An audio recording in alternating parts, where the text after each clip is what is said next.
faire avec ou sans le titre. Ils ont l'habitude depuis 10 ans maintenant d'être quasiment très réguliers tout au long du championnat. Oui, c'est une équipe qui a énormément d'expérience, avec des joueurs avec énormément d'expérience. Chaque année, on amène des nouveaux joueurs, mais l'ossature même de cette équipe ne change pas beaucoup. Ils ont l'habitude de ces débuts de championnat, ils ont l'habitude de démarrer aussi doucement pour finir très fort. Donc voilà, c'est dans la progression qu'on va voir si Clermont est capable d'aller très loin encore cette année. Une défaite à Bordeaux, une victoire à domicile la semaine dernière face à Toulon. La composition de l'équipe de Clermont, 8 changements là encore. On a donné du temps de jeu à tout le monde et notamment à Slimani qui fête sa première titularisation sous le maillot des Jaunards avec Ouloudja et Chaume en première ligne. Paul Gédrasiak est là aux côtés de Timani en deuxième ligne. Voilà pour le 5 de devant, la troisième ligne. Le retour de Fritz Lee, absent depuis le début de saison pour blessure, encadré par Cancorier et Lapendry. À la charnière, on retrouve Craig Ledlow, toujours indisponible. Morgan Parra laisse sa place à l'Écossais, associé à Camille Lopez. Au centre, la passation de pouvoir, le jeune, l'ancien, vous connaissez l'histoire. Damien Penaud, Aurélien Rougerie. Aux ailes, il y a évidemment Rémi Grosso, mais aussi le retour de l'anglais David Strettel. Un autre retour à l'arrière, c'est Scott Spedding pour l'équipe de Clermont, le champion de France, en déplacement sur la pelouse de La Rochelle. C'était la finale espérée, attendue par tous l'an dernier. Ces deux équipes avaient énormément animé le championnat tout au long de la saison. Meilleure attaque, meilleure touche, meilleure défense, des marqueurs d'essai partout. Les Rochelais sont encore dans leur vestiaire. Les derniers mots de Patrice Colazo, sûrement la révolte à venir pour l'équipe de La Rochelle. Le levier psychologique est amorcé, le nouveau stade est plein, 16 000 personnes, encore une fois à guichet fermé pour la 22e fois consécutive. Les Rochelais vont devoir se transcender, se sublimer, mais il en faudra encore un peu plus pour affronter Clermont, les Clermontois qui patientent déjà dans le couloir.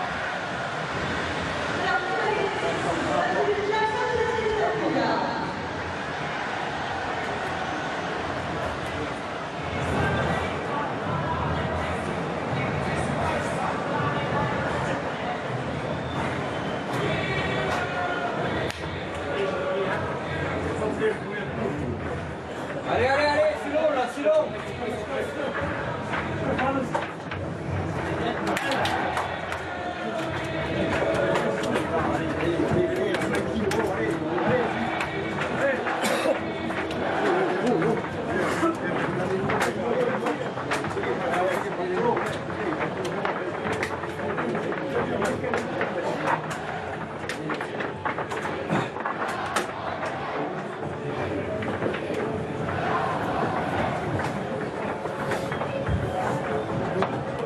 Allez, allez.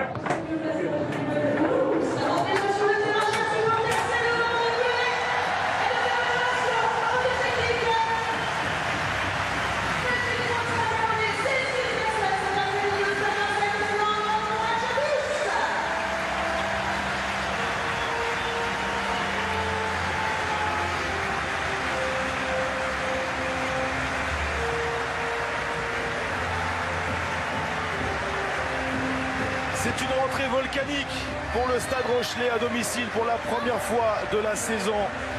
Les Rochelais revanchards après ce faux pas le week-end dernier à Paris au Stade Jean-Bouin face au Stade Français.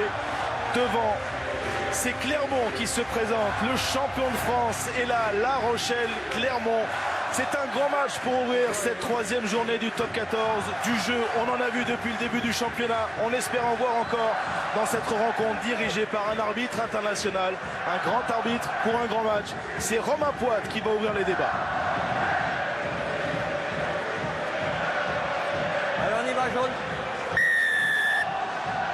Coup d'envoi donné par les Clermontois de Camille Lopez sur la pelouse du stade Marcel de Flandre. Un premier ballon récupéré par Jérémy Saint-Zel dans les 22 mètres Rochelais. Oui, on est venu par ce jeu au pied trouver le milieu du terrain de la part des Clermontois, ce qui leur permet d'avoir deux axes de défense, à droite et à gauche, et certainement du jeu à zéro passe dans un premier temps pour remonter le ballon de la part des Rochelais.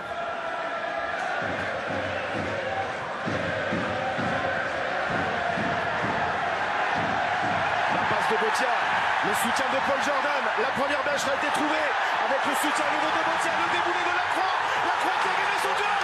L'entame de balle de feu, 40 secondes de jeu et Marcel de Flandre qui chavire, 80 mètres et un essai de Gabriel Lacroix.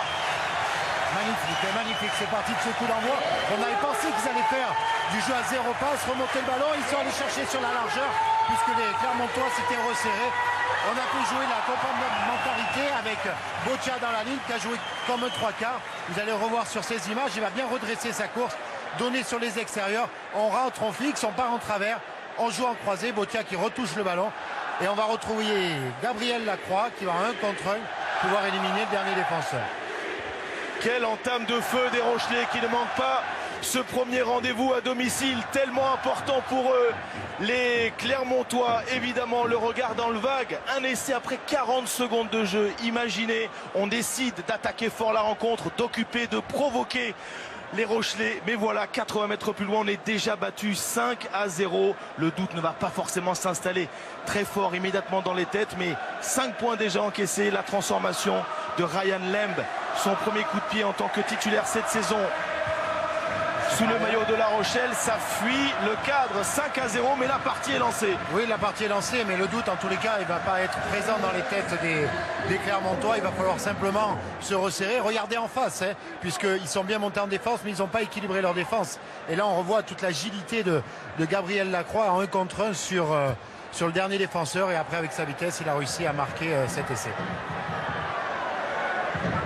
Renvoi identique, récupération, Jérémy Saint-Zel, un copier-coller du coup d'envoi de cette rencontre avec Ryan Lemb qui s'appuie maintenant sur Aguillon.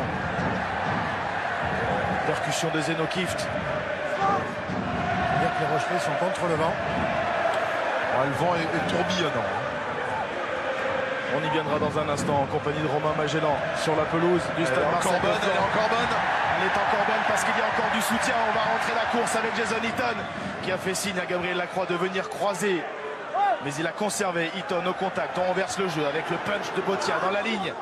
La possession est tout à l'avantage des Rochelais qui jouent malgré une défense assez agressive qui monte assez haut des Clermontois. Pour l'instant, ça ne paye pas. Oui, ça permet d'ouvrir les portes en tous les cas, puisque c'est de l'intérieur qu'on monte assez vite. Et ça ferme et ça fait des défenses en entonnoir. Et les Rochelais, depuis le début, s'engouffrent dans cette défense. Jouez le ballon. On a temporisé du côté d'Alexis Balès pour servir Victor Vito. Sortie rapide, Ryan Lemb, Antonio, très attendu. Évidemment, Patrice Colazo a remobilisé ses avants, remobilisé tout son groupe. Après la première mi-temps catastrophique le week-end dernier face au Stade Français, mené 30-7 après les 40 premières minutes. Les Rochelais ont coulé du côté de la capitale. Ryan Lemb, on renverse, on ne joue pas au pied. Oui, parce que le vent est défavorable, mais aussi parce qu'on a envie de se retrouver dans le jeu. Oui, puis la défense de Clermont leur permet de faire ça. Ils ne montent pas très vite. Et donc ils peuvent se faire des passes et surtout se faire 1-2 passes pour pouvoir voir ce qui va se passer. Et après, comme on vous l'a dit tout à l'heure, ça monte très fort. Donc il y a des entonnoirs qui se créent. Les joueurs de La Rochelle prennent ces intervalles. Là-bas, ici noir. C'est parti sur les chapeaux de roue, hein, mais tant mieux. C'est dire l'intention des Rochelais qui relancent de leur main 2. Pour les conditions de match, il a beaucoup plu par intermittence ce matin, beaucoup de pluie. On se demandait si ça avait de l'incidence sur le jeu, apparemment non. Et il y a eu une incertitude, vous parliez du vent tout à l'heure. Comme il y a une nouvelle tribune, ils sont venus tester parce que le vent est assez tournoyant et ils pensent que, en tout cas les buteurs, que ça va influencer sur les tirs au but. Et d'ailleurs, il se met à pleuvoir. Je suis à l'abri. Flexion. Vous voyez, bonne première mêlée pour les Clermontois avec tous les joueurs présents dans la ligne. Grosso qui est venu se mettre à l'intérieur de son numéro 10 On est pour en venir avance faire sur les le plus commandements. On est en avance là-bas. Ne vouliez Quand on pas parle de abandonner. plus un, c'est soit il va intervenir en jeu direct après un ballon relevé depuis la mêlée, ou soit à l'intérieur de son numéro 10. Marquez bien le deuxième et le troisième, et ça sera espacé. Soit s'en servir en l'heure, ou soit d'aller chercher les extérieurs. Avec Aurélien Rougerie ou Damien Penaud.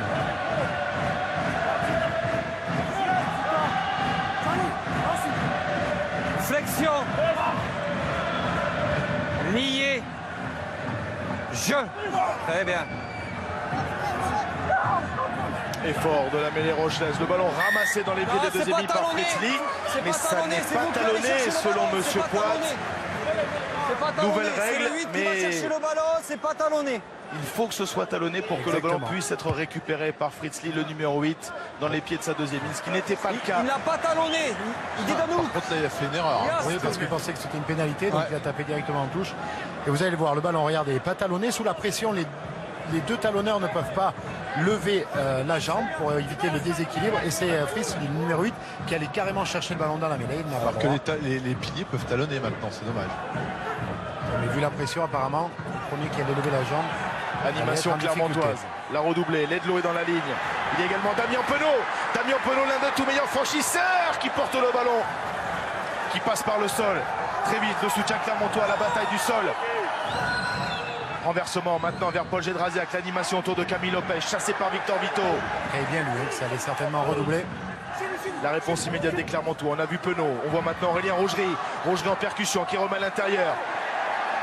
Ballon récupéré par les Rochelais. Faute signalée par M. Poit. Le ballon. Le 12, pas d'opportunité pour récupérer le ballon. En avant délibéré. Photo. Non, it's forward. On revoit l'animation, le lancement sur touche. Cédric avec le rôle de Ledlow en Restez redoublé. sur la ligne, Noir, Exactement, sur la il allait ligne. chercher les extérieurs sur cette redoublée. Et regardez, Damien Penaud qui Oui, prend l'intervalle. et Malheureusement, le il n'arrive talonneur pas à n'a pas trouver talonné, Strettel c'est ça. qui était Donc, il sur faut les qu'il extérieurs. talonne, C'est surtout et bien il peut aller défendu de la chercher part dans les des secondes de ligne, des mais pas dans les Rochelais du qui l'ont talonneur, laissé et à partir du rentrer moment où il talonne progressivement pas, puisqu'ils c'est étaient quand pris même sur la une vitesse et sanction. sur les extérieurs. Ils ont attendu, ils ont fait une défense à 3 avec Saint-Zeb qui venait du champ profond et ils ont pu défendre comme ça sur Damien Penaud qui n'a pas pu servir Strettel. Et après il y a eu, vous l'avez entendu, M. Poit qui a indiqué qu'il y avait eu un élément volontaire, donc cette pénalité pour Camille Lopez.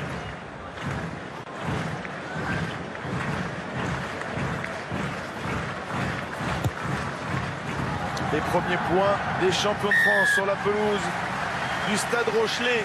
5-3 désormais. Après quelques minutes de jeu, ils ont été secoués.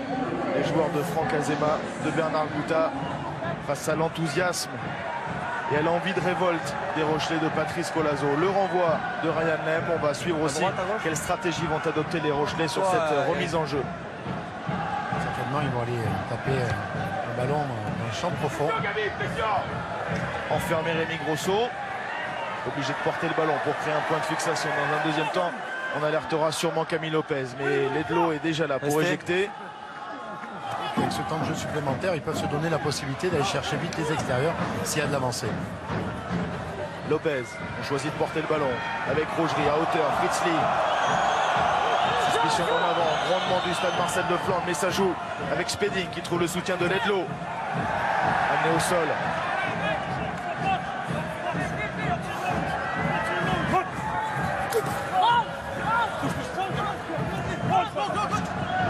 Vraiment du jeu au pied de la part de Ledlow. Là, le vent a tourné. Ils sont Jouez le ballon, jaune. Devant ses 22 mètres. L'Écossais Craig Ledlow dans les bras de Bottier en couverture.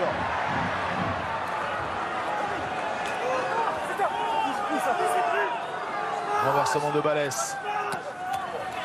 Kovu.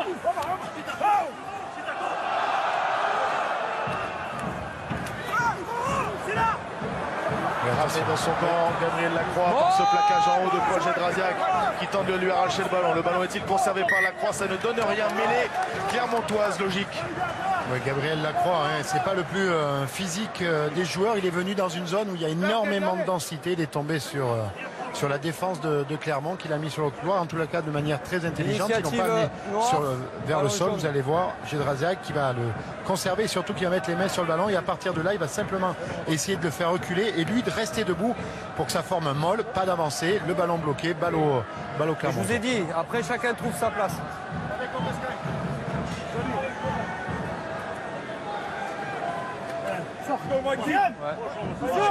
Because he has to hook, he didn't.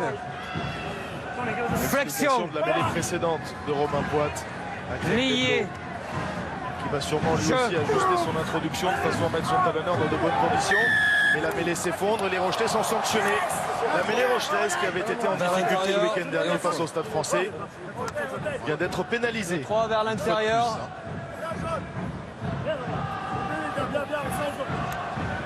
Le choix d'Alexandre Lapendry, le capitaine clermontois. En concertation sûrement avec Camille Lopez. Je peux vous prendre un peu d'eau, s'il vous plaît? Merci. vérifie qu'elle ne soit pas périmée.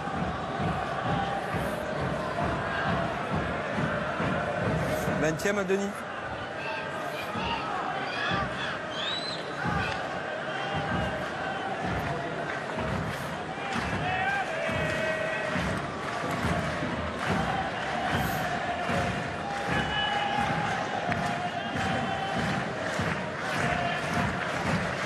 Camille Lopez, international, joueur qui fait partie de la liste élite.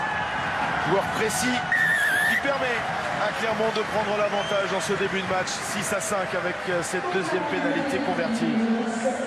Ce qui est sûr, c'est que la première action, la première entame, le premier feu d'artifice a été Rochelet avec cette magnifique attaque. Et chaque fois que par contre les Clermontois sont venus dans le camp de La Rochelle, que ce soit à travers la mêlée ou une faute volontaire de la part des Rochelais, c'est les Clermontois qui sont repartis avec des points. Rosso échappe à un premier plaquage, celui de Gabriel Lacroix.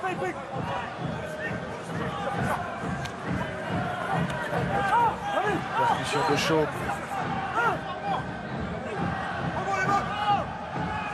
Restez jaune, stop là. Pied gauche précis de Camille Lopez qui trouve la touche. Saint-Zel va la jouer rapidement. C'est joué rapidement. Avec Levani Botia qui va lever la tête, qui va chercher un intervalle. Et finalement, la percussion face à Cancorier. Là, il a bien fait, hein. Une bonne percussion et surtout ça lui a permis de rester sur le terrain et de permettre à son équipe, vous le voyez, de faire des temps de jeu supplémentaires. Dans l'axe avec Kourou, au large maintenant avec Eaton. Nouveau point de fixation va s'organiser autour de Fox qui perd le ballon. On a récupéré balle de contre pour les Clermontois. La passe entre les jambes, ça profite avec Camille Lopez qui écarte vers Aurélien Rougerie. Stratton est déjà là. Oh, c'est limite. C'est limite cette passe d'Aurélien Rougerie. Il faudrait la revoir. Mais on va revenir au premier en avant qui, selon Monsieur Poit, ne profite pas aux Clermontois. Oui, on va attendre les images parce qu'elle semble, comme vous l'avez dit, très limite la passe d'Aurélien Rougerie. Déjà, on va regarder l'effort qu'il fait pour bien capter ce ballon. Après, ça dépend des mains. On va aller dans le sens de l'arbitrage. Sur la liaison. Il était mieux placé que nous pour pouvoir le juger. Arrête du temps. On travaille, Winnie. On revoit, regardez toute la détermination de Botia qui savait qu'il n'avait pas d'espace, il allait chercher le contact directement.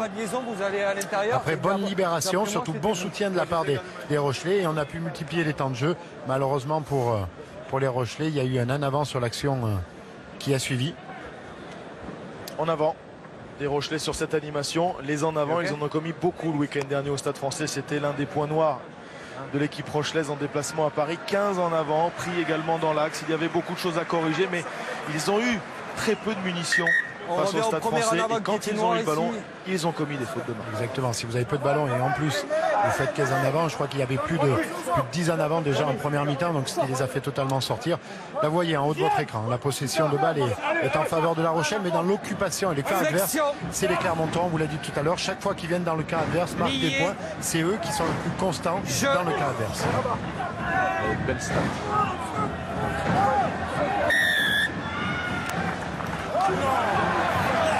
Ça ne va pas, selon Monsieur Poit, du côté de Rabah Slimani, à droite de la mêlée clermontoise. Il est sanctionné, l'international qui fait sa première titularisation sous le maillot des champions de France. Rabah Slimani. Il va faire quoi 3 points. Se sent plutôt en jambes. Ryan Lem qui succède à Brock James, qui n'est pas dans le groupe. C'est un choix du staff. On a estimé qu'il avait manqué son match le week-end dernier. Brock James. Oui, puis ça fait partie d'une vie de saison. Hein. De temps en temps, on est sur un nuage. Des fois, on est dans une période un peu de difficulté. Ça permet de se remettre en question, de se remettre dans l'axe, de continuer à travailler. Un peu de fripot, comme on dit. Exactement, à moitié au repos, à moitié au frigo. Voilà. Plus de 1000 points dans le championnat d'Angleterre qu'il connaît bien. Il a connu plusieurs clubs, Gloucester, Worcester, Leicester, les Irish. Joueur expérimenté. Il a manqué la transformation, mais il ne manque pas cette première pénalité qui finit sa course de la toute nouvelle tribune du stade Marcel de Flandre. Et La Rochelle reprend les commandes. 8-6.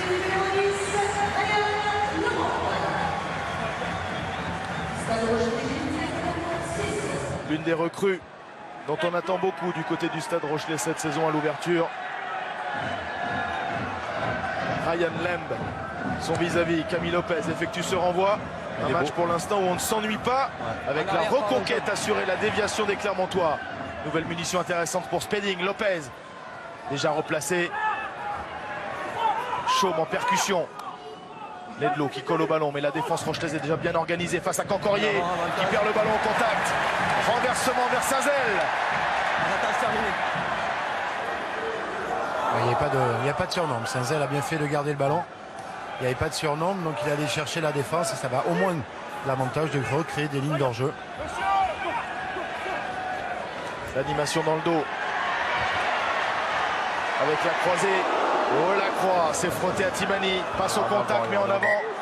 Bien signalé par l'arbitre assistant Gabriel Lacroix. Attendu par Sitaleki Timani. Oui, attendu, c'est un petit mot. On va le voir, bon plaquage, surtout bonne récupération de la part des Rochelais. On va chercher le joueur du champ profond pour amener de la vitesse et une croisée qui était trop prévisible. Et en tous les cas, le bon plaquage de la part du Clermontois. Et quand on est dans cette phase de jeu là, plus de passes, il ne faut pas chercher à faire une passe supplémentaire. On passe par le sol, on assure la conservation. Sur les phases au sol, sur le hors-jeu. Auteur du premier essai de la rencontre, Gabriel Lacroix, lui qui avait marqué les esprits l'an dernier. 10 essais évidemment dans sa saison, mais 4 essais dans un seul match. C'était face à Bayonne.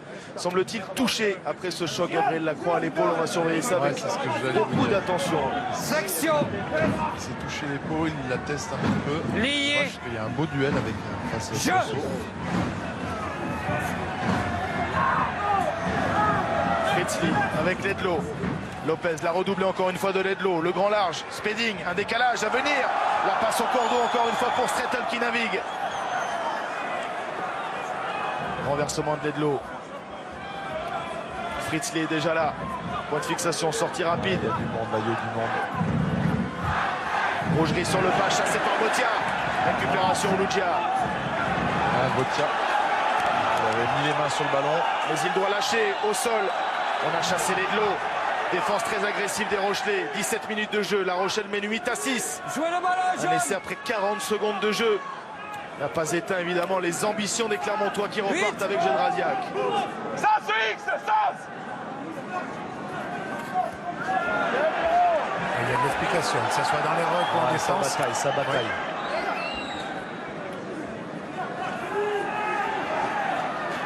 Attention au soutien, ne pas perdre les appuis. Ledlow repart. Les plaquages sont saignants. Le relais dans l'axe de Slimani.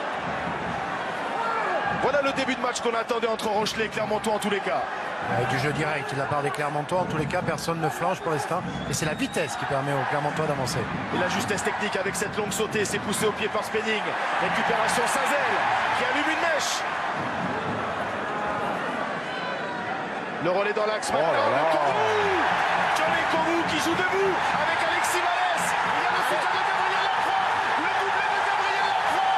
Mais quel match des Rochelais. On se régale. C'est incroyable. Ils étaient sur le reculoir après plusieurs attaques de la part des Clermontois, du jeu à 0 passe. Ils sont venus taper de manière efficace et sur un ballon, un turnover, un jeu au pied, on va dire peu inspiré de la part de Scott Spedding. C'est Senzel qui a récupéré ce ballon.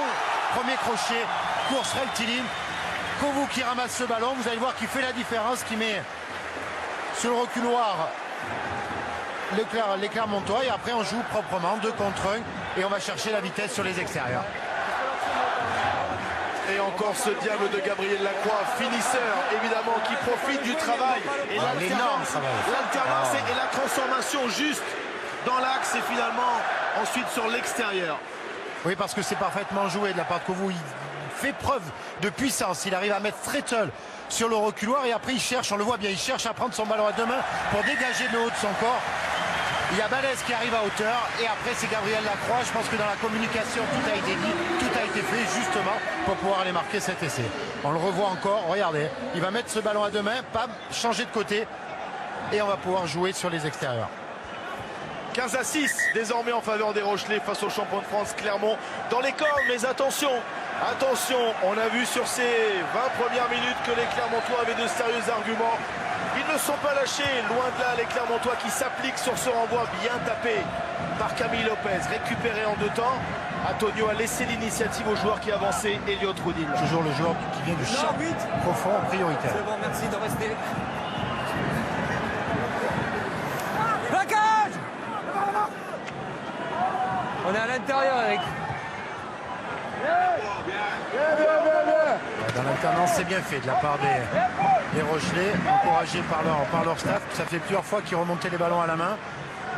Grâce à ce temps de jeu, on a pu rentrer dans les 22 mètres et on a pu aller chercher directement un jeu au pied direct en touche.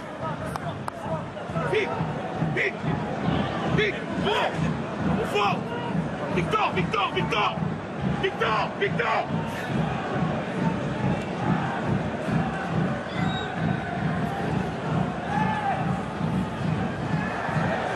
Penaud à la récupération. Récupération Timani après ce choc entre Zeno Kieft et Damien Penaud. Il n'y a pas d'allant parce que c'est le plaquage avec la tête qui a fait rebondir le ballon. Concordier attendu, ballon arraché par Pierre Aguillon. Et avance la furie arrochelaise dans ce début de match. Avec Balès qui trouve Lem, la sauté dans un espace libre. C'est Jordan qui accélère, plaqué dans les 22 mètres clermontois. Encore de l'animation autour d'Alexis Balès qui relève à l'intérieur. Il s'est trompé, Balès. Il aurait dû aller chercher la connexion avec son numéro 10 s'il y avait du jeu à son extérieur. Et ça fait du bruit et ça gronde à La Rochelle. C'est le match qu'on attendait, on vous le dit, mais pour l'instant on n'est pas déçus évidemment.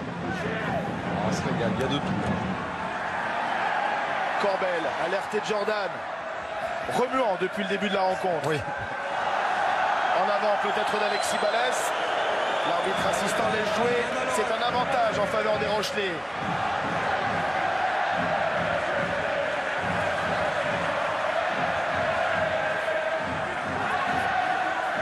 Ballon relevé, la percussion de Botia. Nouvel avantage, plaqueur. Nouvel avantage, vous avez entendu Romain Poite. Alexis Balès va le jouer en compagnie de Kovu, soutenu par Très actif. Hein. Forbes. Et l'alternance, le petit par-dessus. Et le bon arrêt de volée, c'est bien couvert par Rémi Grosso. Mais on va revenir à la faute des Clermontois. L'occasion pour eux de rectifier. Ce n'est pas Alexandre Lapendry qui est le capitaine de Clermont dans cette rencontre, mais bien Aurélien Rougerie. Voilà, c'est fait. Et une là. Il y a eu, comme vous l'avez dit tout à l'heure, il y a eu Arrêt de du la casse temps. même de la Les part du joueurs côté ensemble. de La Rochelle avec ses multiplications de temps de jeu, avec la vitesse qu'ils mettent. Forcément, l'organisme est mis à rude épreuve. Vous avez une pénalité là pour le joueur qui ne sort pas. Et une pénalité là pour nous mettre dans le ruck. Vous voulez laquelle? Celle-là, d'accord. Je vais profiter, je suis aux côtés de Franck Azema. Franck, c'est parti sur les chapeaux de roue. Pas de l'autre côté en tout cas. Ouais, ils ont mis beaucoup d'intensité, beaucoup de rythme. Chaque ballon qu'on perd, on le paye cash. Donc voilà, c'est l'intérêt à se réveiller un peu sur tout ce qui est garder la possession du ballon, à aller un peu plus direct, parce qu'on cherche à faire jouer systématiquement et ils montent bien en défense. Donc juste investir d'abord sur un premier temps, deuxième temps où on tient le ballon, pas essayer de marquer sur 2 temps. Merci. Le champion doit prendre le temps de construire son jeu, aussi jouer à sa main, calmer les ardeurs rochelaises, mais aussi ne pas constamment peut-être provoquer le grand large comme on l'a vu faire. On aime ce style de jeu évidemment, mais Franck Azema a peut-être un petit peu réduit la voilure. Oui, il faut réduire parce Reprise qu'à du chaque temps, fois qu'ils sont allés deuxième sur le grand pénalité, large, ici, ils ont été plaqueur, punis. 14 jaunes. Ils lâchent les ballons sur les tenir largeurs. déjà le ballon. Exactement, vous avez raison. Si on ne tient pas le ballon, après on s'expose à des contres.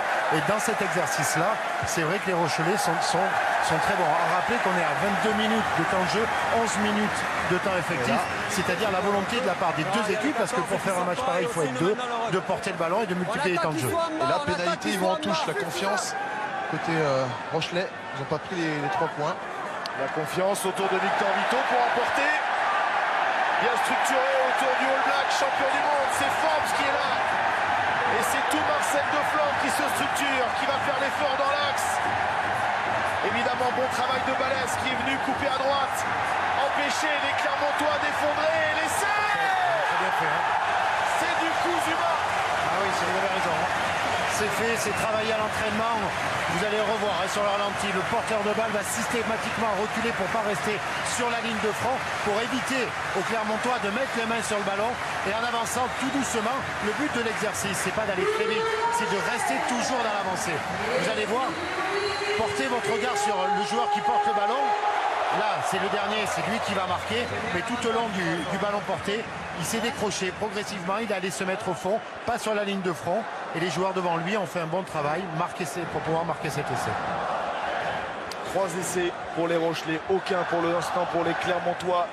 20-6, premier essai cette saison pour Victor Vito. Peut-être le meilleur joueur de la saison dernière dans notre championnat, toute équipe confondue. C'est un peu le scénario qu'ils ont vécu au Stade Français, mais là c'est à eux. Vous venez de me l'enlever de la bouche.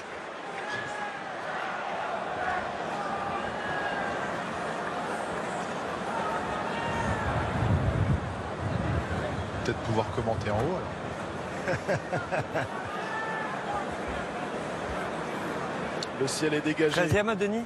Dégagé pour les Rochelais qui ajoute 2 points supplémentaires, 22-6 face à Clermont. Et même sans des joueurs aux arguments incontestables, Kevin Gourdon, Geoffrey Doumerou, qui sont blessés, eh bien La Rochelle a de la ressource. On a aussi noté la présence de Benoît Payog, Rochelais de cœur, blessé en début de saison avec son club de Montpellier. Il est présent en amateur de rugby évidemment, Benoît Payog.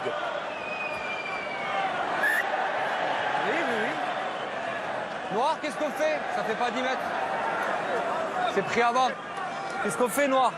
On va vous rappeler la règle sur la remise en jeu. Le ballon doit franchir la ligne pointillée, c'est-à-dire couvrir plus de 10 mètres. Là, ça n'a pas été le cas. Donc, il y a 2 possibilités. Soit on peut donner le jeu à refaire, soit prendre une mêlée au centre du terrain.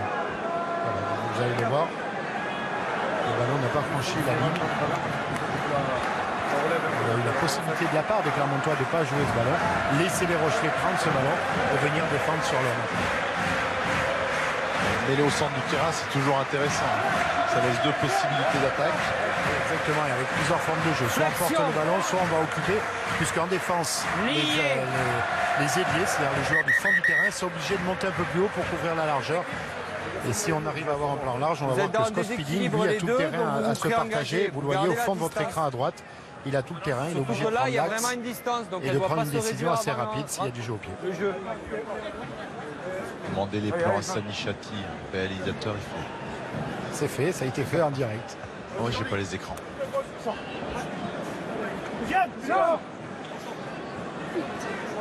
Flexion. Lié. Jeu. Voilà.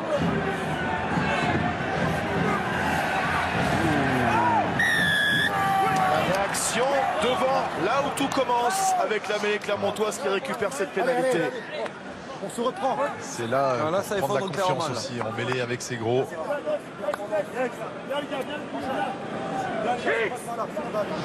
On se rend pas compte de l'importance d'une mêlée comme ça au centre du terrain, de prendre l'ascendant sur son adversaire, psychologiquement, puis aussi le gain de terrain. Voilà. Effondrement à gauche. Clermont va pouvoir s'installer à proximité des 22 mètres Rochelais. Il demande sûrement du jeu dans l'axe. Il a talonné, mais Patrice il faudra Colazo. s'appliquer, la mettre plus droit. Il demande de porter le ballon. Je dirais que c'est surtout qu'il apporte que les Clermontois changent parce que comme on a vu et comme on l'a dit tout à l'heure, ils ont arrêté sans doute de faire du large et de faire du jeu direct, ce qui leur a permis d'énormément avancer tout à l'heure. Attention, retour dans le fermé. C'est ce que craint Patrice Colazo suite à ce porté. D'abord structuré dans l'axe avec Ouloudjia. La baguette. Ouloudjia et pénalité contre les Clermontois. Écran des joueurs clermontois. Ça sort de l'axe et le 5 est clairement devant. Parfaitement expliqué. Vous avez entendu Didier Besse, hein, ils sont un de plus que nous en touche. 6 plus 1, 7. Toujours le positionnement de ces fameux relayeurs qui peuvent parfois créer le doute. Vous allez voir, les joueurs de Clermont se décalent. Il aurait fallu que ce soit le porteur qui vienne en contact avec le premier joueur, le premier défenseur côté Rochelais. Là, ça n'a pas été le cas. Le timing du ça, déclenchement de Ouloudjia a été aussi très bon. Oui. Pas du goût de Monsieur Poit. Dommage pour les Clermontois. En défense maintenant sur Antonio.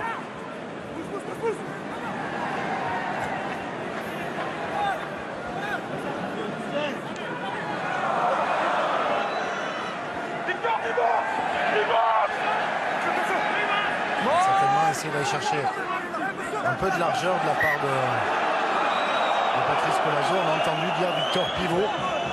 Il a dit B-box. B-box. B-box, ça doit être une combinaison. J'avais compris Pivot parce que comme Victor Vito c'était le premier joueur Initiative noire, mêlée, sur la jaune. rampe de lancement des 3 quarts et comme il a des balaises dans son dos, on pouvait l'utiliser en pivot pour aller chercher les extérieurs après. Oui. Tous les Clermontois qui nous suivent évidemment cet après-midi savent aussi que B-Box n'est pas qu'une combinaison. Même si elle était très bonne, c'était une discothèque très connue dans la région de Clermont. Là, c'est pas des endroits que je fréquente. Mais cela ne nous regarde pas. Allez, faute d'application là sur la mêlée. Section. Confirmation de Patrice Colazo, c'était bien Pibox. Lié. Jeu. Fracassé, coup franc, joué rapidement par les de l'eau en faveur de Clermont. Lopez, Damien Penaud va rentrer la course, alerte Estretel. Rémi Grosso a du chantre, Rémi Grosso rentre dans le terrain. La cage à 2 des Rochelais, ballon conservé par Grosso, ballon retardé au sol, Ledlow va animer. Renversement de Lopez, Timani. C'est fait. On inverse encore, en avant, ballon perdu, ça profite. Attention à Jordan, Paul Jordan qui pousse au pied. Le rebond capricieux évidemment, qui fait des misères dans toutes les générations de rugbymen. Ça n'a pas profité à La Rochelle, Spenning repart. Neymar, il l'aurait pas loupé. Ça. Avec un ballon de rugby à voir. Gabi, bon joué. Gabi, ça joue. Attention. Fritzli, Penaud, attention au contre de Damien Penaud. Repris par Botia et ça finit en touche. Il faut rester vigilant. Ça va partir des 4 coins du terrain. C'est une touche pour Clermont. Un blessé, un saignement. Alors, je vous l'ai dit, il a beaucoup plu toute la matinée. Pour moi, Donc, c'est pas délibéré non la plus. pelouse est humide, c'est pour ça aussi que les ballons glissent. Il va y avoir un changement, je pense, parce qu'il faut ouvrir la lèvre. Non, non, non, c'est en arrière par le noir.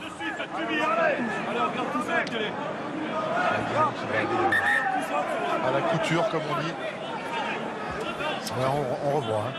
Là en avant, le jeu au pied, c'était la meilleure des solutions de poursuivre au pied. Malheureusement, après, avec le rebond capricieux, Tibia, exactement, et Aurélien Rougerie, toujours en couverture, qui a pu permettre de récupérer ce ballon et de le donner à Scott Spiegel. Là, ça va.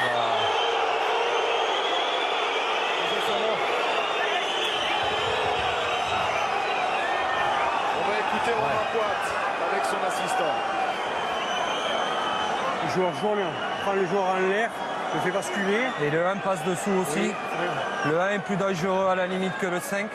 Carton jaune ou 1 jaune. D'accord. Capitaine. 1.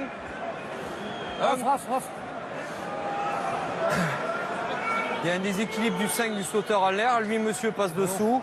Donc ça fait 2 fautes. Donc c'est là-bas. Vous adresserez au 5 si vous ne faites pas exprès.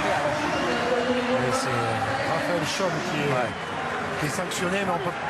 Moi, il faut Ouais, il ne devait pas le voir, il n'a Non, pas dû voir, parce que exactement, on quand va on est le voir. soutien, il ne doit pas voir, il passe dessous, il regarde même pas le.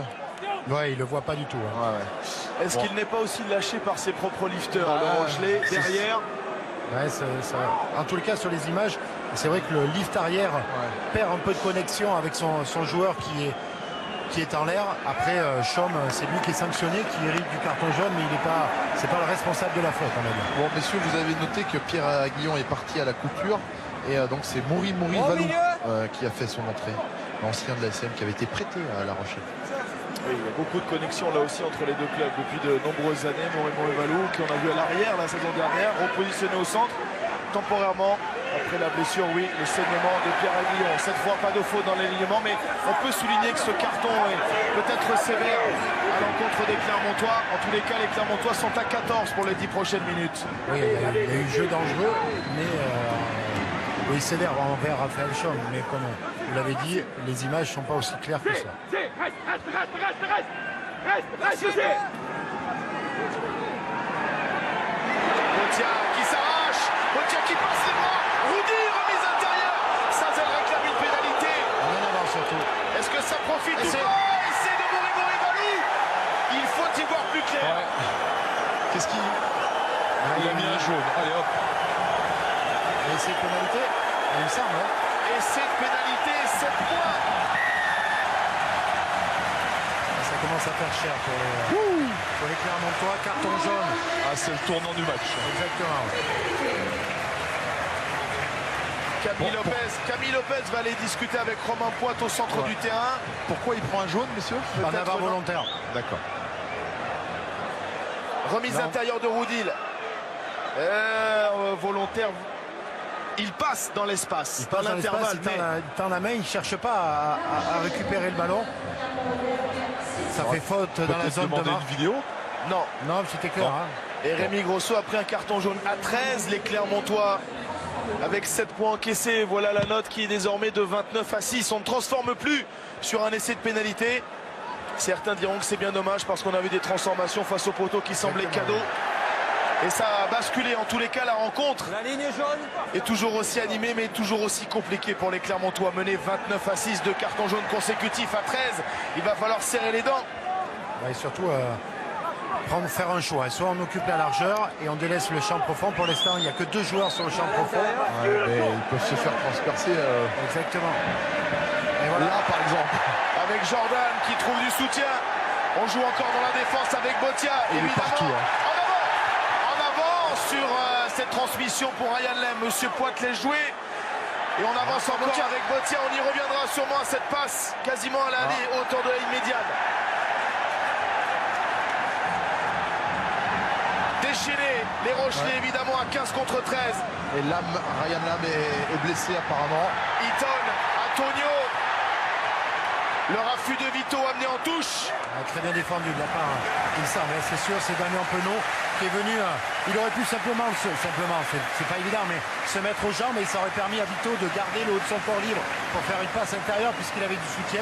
Et au lieu de se jeter, il a mis son corps en défense basket et il est venu projeter les défenseurs. Mais regardez, hein, sur ces ralentis, Oui, il y a un avant. En avant, Grossier qui a échappé aux arbitres. Il n'y a pas de blessé. Heureusement, pas d'incidence au score, mais encore une fois, une déferlante. Pardon, je n'avais pas vu. Et heureusement que la défense clermontoise a colmaté les brèches.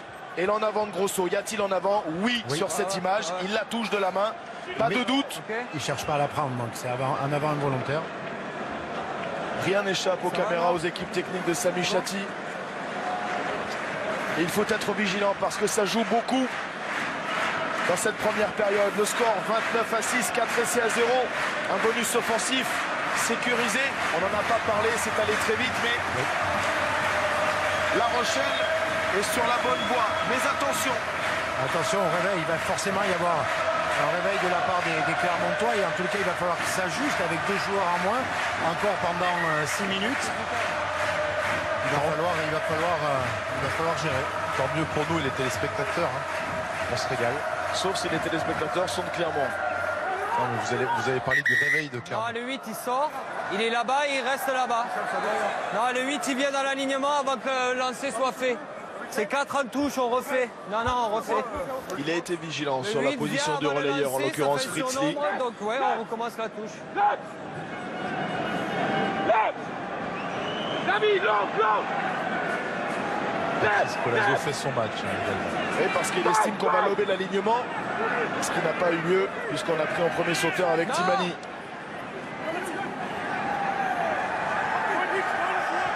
Premier arrêt. Joue. Il faudrait sortir ces ballons du terrain, c'est fait. C'est des ballons toujours difficiles à prendre. Il est sur le reculoir. Il y a un ballon qui flotte un peu avec le vent. On a 6 jaunes sur la ligne. souvent peur de commettre un en avant avec la ligne qui est proche. Il aurait dû se tenir un peu plus loin et avancer sur ce ballon, même si c'est jamais facile à gérer. Je suis à côté de Patrice Colazo. Patrice, j'imagine entièrement satisfait du début de match et dans les points et puis dans la manière. Satisfait, on s'aperçoit qu'on a mis du temps quand même avant de rentrer dans le match et qu'on tombe quand même pas mal de ballons alors qu'on a des situations favorables. Des situations favorables avec Paul Jordan qui s'appuie dans l'axe. Une nouvelle fois sur son soutien. Il tombe des ballons, mais celui-là, il est aplati au pied des poteaux. Exactement. Et Patrice Colazo, ça lui a coupé le sifflet. Il n'arrive pas à se lâcher. Il n'arrive pas à se lâcher, mais ses joueurs se lâchent. Oui, parce qu'on était en train de parler d'un début de match parfait. En tous les cas, l'action est parfaite de la part des Rochelais, vous allez voir. Remise intérieure à l'aveugle, on retourne sur les extérieurs. Fin de passe, crochet intérieur, la défense de Clermont qui défend sur les largeurs. Et là, regardez, le joueur qui ne peut pas aller tout seul va chercher une course dans la latéralité pour attendre son soutien. Et forcément, quand on arrête d'aller dans le camp adverse et qu'on court en travers, les soutiens arrivent, on reste debout, on dégage le haut du corps. Et ça permet aux avants de revenir et de pouvoir marquer cet essai. 34-6 en faveur du Stade Rochelais face à Clermont. Dans la difficulté, Clermont à 13, on le rappelle, après les cartons jaunes de Raphaël Chaume, celui également de Rémi Grosso. Ne s'attendait sûrement pas à un tel scénario, évidemment. Personne ne s'attendait à un tel scénario, mais il y a 2 ans, Les Clermontois étaient venus ici fesser les Rochelais 44-6. Je pense que dans la motivation, quand on a vu Patrice Colazo énormément appuyer, montrer ses joueurs du doigt en les responsabilisant, je pense qu'il a dû faire appel à ce match-là. Le départ de Zeno Kieft, le néerlandais de cette équipe rochelaise. Alexis Balès. Ryan Lemb. La passe sur le pas. Paul Jordan, évidemment des espaces avec Eaton. Eaton qui cherche à en croiser la croix. Ouais, bien joué. On revient sur le terrain. Pénalité. Faut sortir. Neuf qui fait aucun effort et qui Ce qui est reste. remarquable, c'est aussi le jeu de passe de la part des Rochelais. Ils n'hésitent pas à se faire des passes. La passe juste, c'est-à-dire quand le défenseur vient à vous, et vous devez arrêter d'avancer et donner sur les largeurs. On a vu tout ce travail en échauffement avec des cellules animées par Xavier Garbajosa. C'est tous ces petits jeux de passe. Voilà l'image de Patrice Colazo qui s'arrête de parler, poursuit cette action conclue par Forbes. Évidemment, le sourire derrière pour le technicien Rochelais. En revanche, quelques interrogations sur le banc clermontois. Raphaël Chaume, Grosso, Aurélien Rouget, ils en ont vu d'autres. Le champion va réagir, c'est sûr. On ne pourra pas garder peut-être un tel rythme du côté Rochelais comme ça et le champion va se réveiller avec une munition oubliée en route par les Rochelais, récupérée dans un deuxième temps avec Balès. Le genou, que s'est-il passé? Il a été pris à la tête, l'arbitre de touche va le signaler. Il va parler à l'arbitre principal. Il a cru qu'il s'était bloqué l'appui et tout va bien pour Alexis Balès qui reprend sa place. Il pousse au pied dans le dos, c'est direct.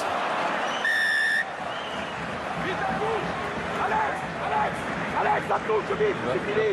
Vite, Alex. On va demander la vidéo sur le plateau. Il se baisse, mais vous aussi baissez-vous, d'accord? Bébé, vite, vite. Non. Bébé France, bébé France. Bébé de France. Plaquage du 4. Oui, Les volets en touche. merci Eric. Logique, hein. Willy. Il va leur foncer le clou, comme on dit. Alex.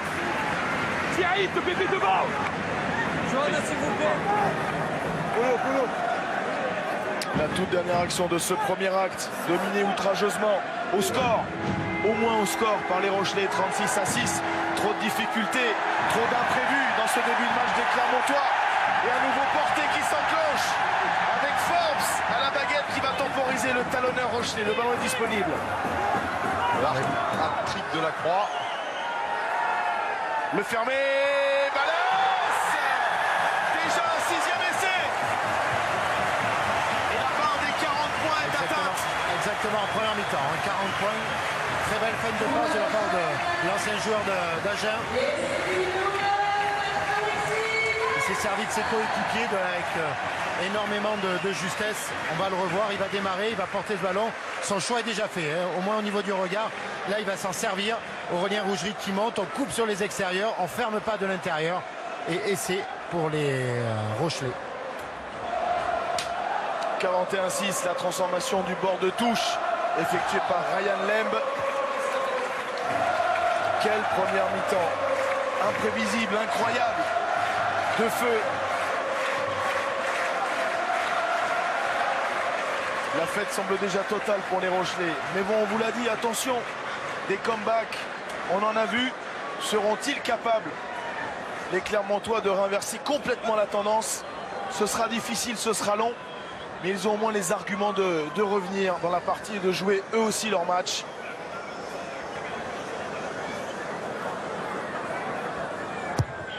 C'est bien frappé. Et à la mi-temps, le score est de 43-6 en faveur de La Rochelle face au champion de France Clermont. Une réaction en compagnie de Romain. Oui, 40 points au champion de France en première mi-temps. Une réaction. On est bien rentré par rapport à notre un peu déroute la semaine dernière. C'est bien, il reste une mi-temps, on connaît le Clermont, on connaît la fraîcheur de leur banc. Il va falloir rester concentré encore 40 minutes et continuer à faire ce qu'on fait, mettre notre jambe place sur le ballon, et voilà. Merci. Je le laisse vite filer parce que... Il est attendu.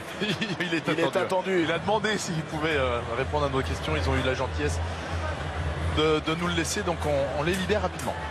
Dans les vestiaires clermontois, évidemment, il faudra trouver la solution, se remobiliser autour d'Aurélien Rougerie, Damien Penaud, les leaders clermontois.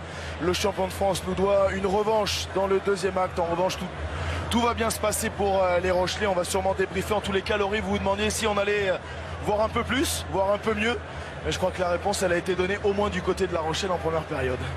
Ouais, quel scénario, messieurs, inattendus. On va profiter de la pause pour reprendre un petit peu nos esprits, pour vous montrer également les images du Four Nations. C'était tout à l'heure de la Pro D2 se projeter sur les affiches à venir, aussi en top 14 et puis en Ligue 1 avec une très belle affiche tout à l'heure à 17h. Nice, Monaco, on va le vivre à l'Alliance Riviera où vous allez le voir, il pleut beaucoup. Pour l'instant, on va y aller dans quelques instants. À tout de suite.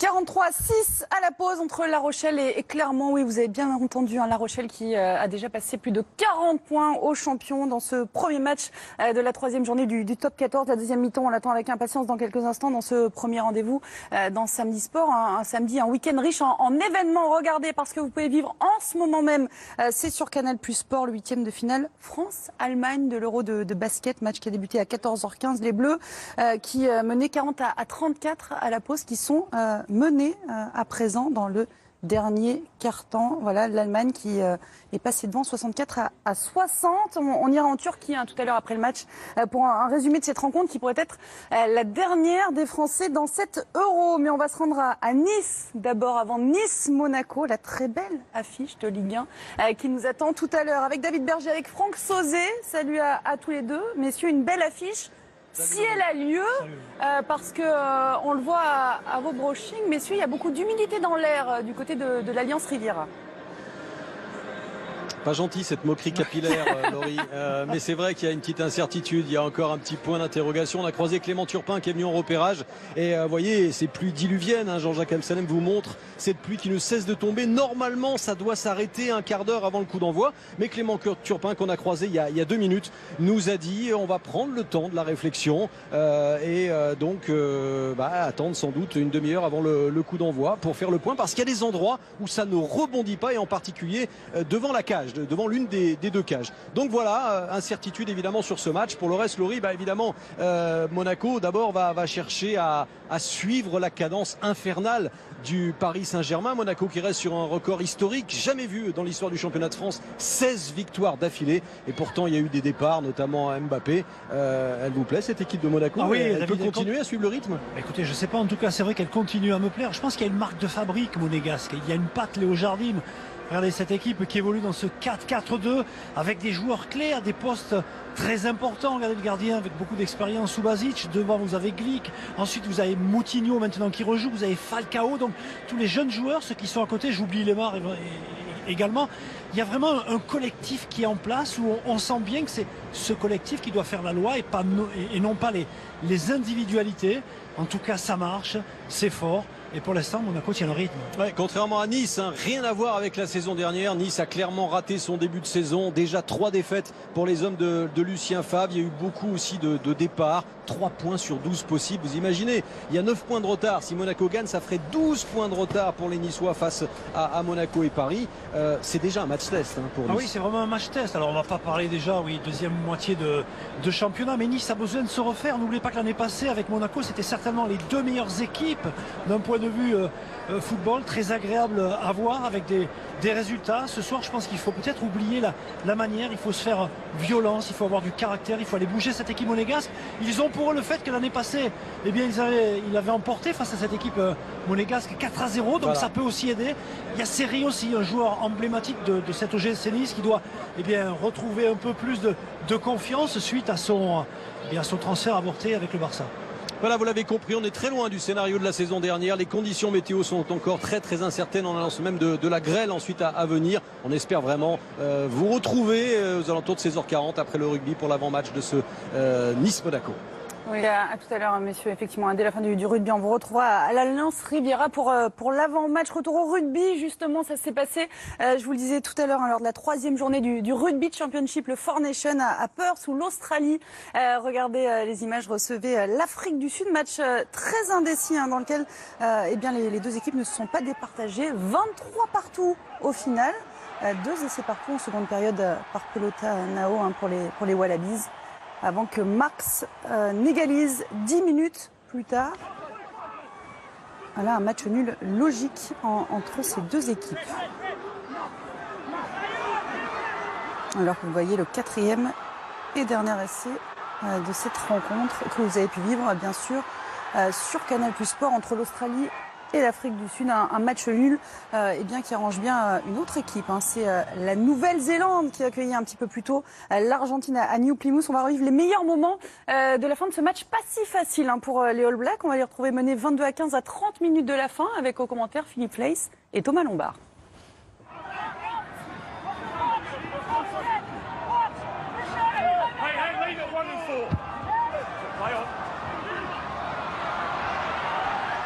Et Fifita, le cadrage de Fifita, l'accélération de Fifita, le déboulé de Fifita qui va l'inscrire, et c'est un point magnifique, exceptionnel.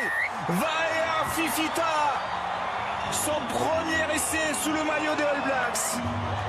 Incroyable déboulé du géant de Wellington.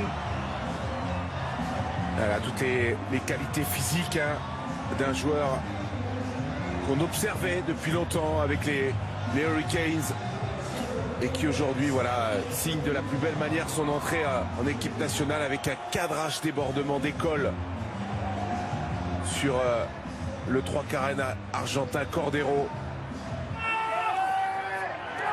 Et Reid en position de pousser évidemment, et l'effort des Néo-Zélandais. Nouvel avantage.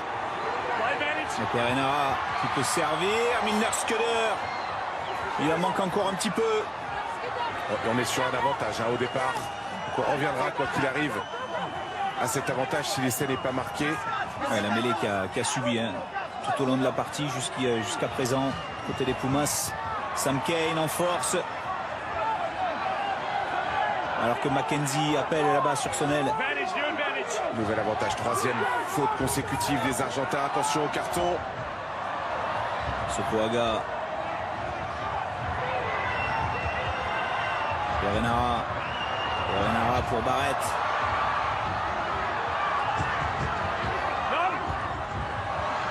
Fifita. Perenara. Sauté magnifique. Le coup d'œil de TJ Perenara pour Damian Mackenzie. Le 5e essai des Néo-Zélandais. La justesse et le coup d'œil de Perenara. On revoit l'avantage avec cette mêlée dominatrice. On pense que Scudder va marquer. Il lui manque quelques centimètres. Travail de sape ensuite des avants. Libération avec Fifita. Et là, hop, la fin de passe. Et la défense est battue. Ça fera une deuxième mi-temps quand même largement dominée, avec 22 ou 24 points à 6 de marqué. Et donc quand même menés à la pause. L'idée que les Néo-Zélandais ont fait un match intéressant sur 40 minutes.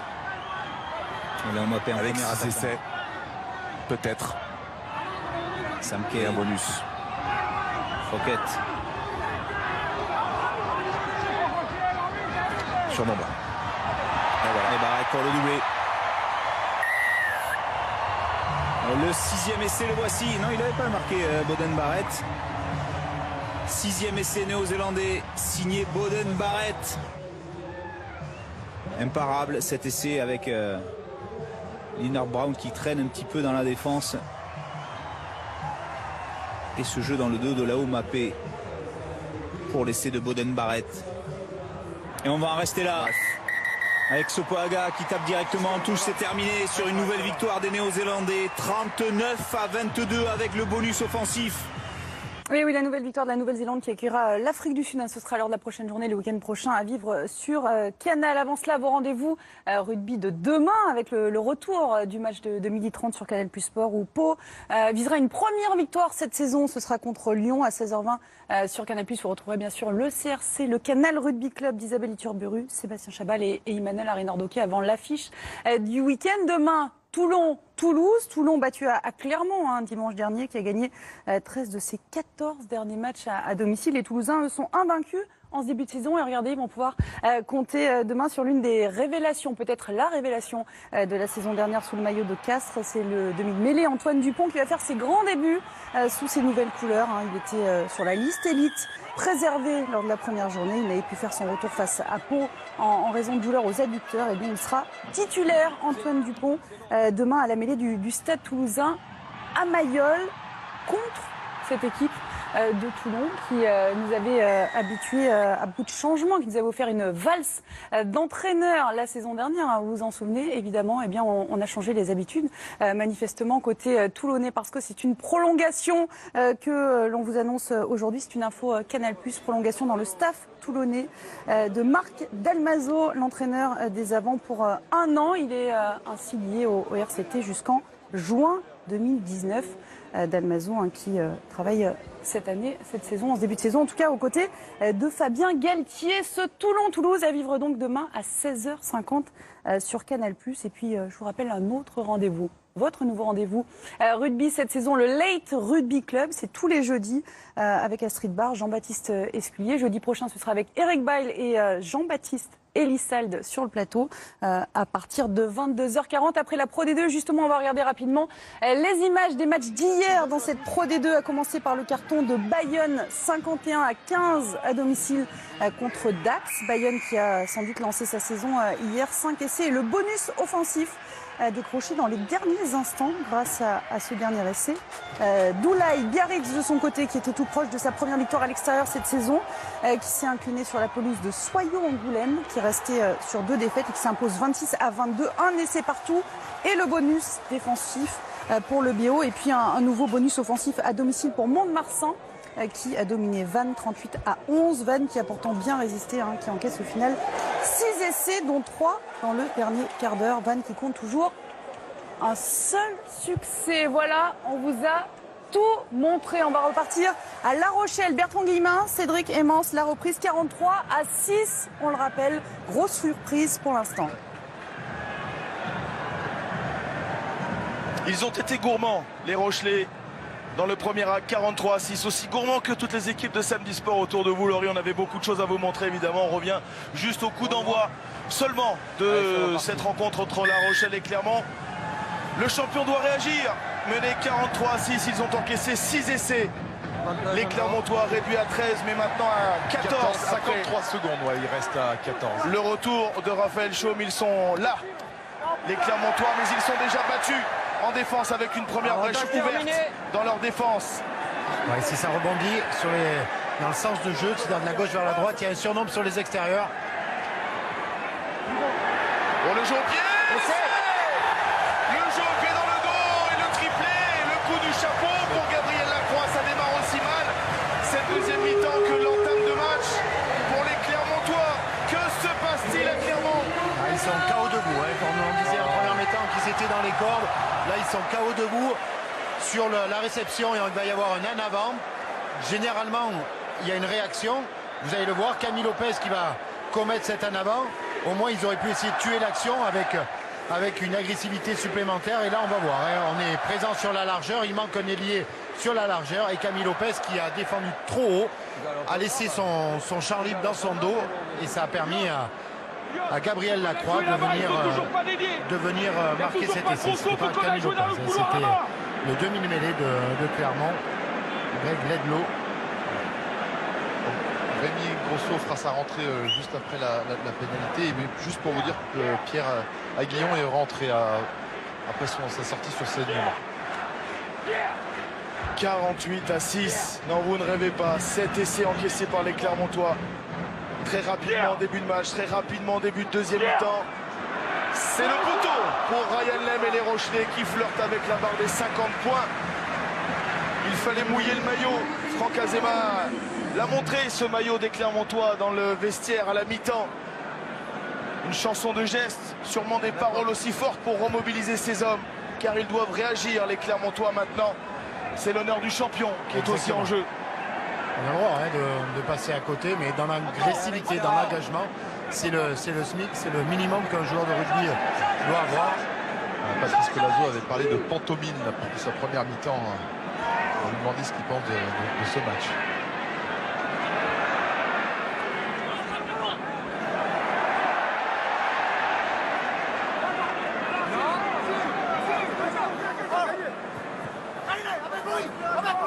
Très bien contre de la part de contre Rock. Peut-être est-ce qu'ils ont réussi à gagner le ballon? Certainement. Pénalité contre les Rochelais. Qui gratte. Ballon gagné par les jaunes. Vous venez sur le côté gratter.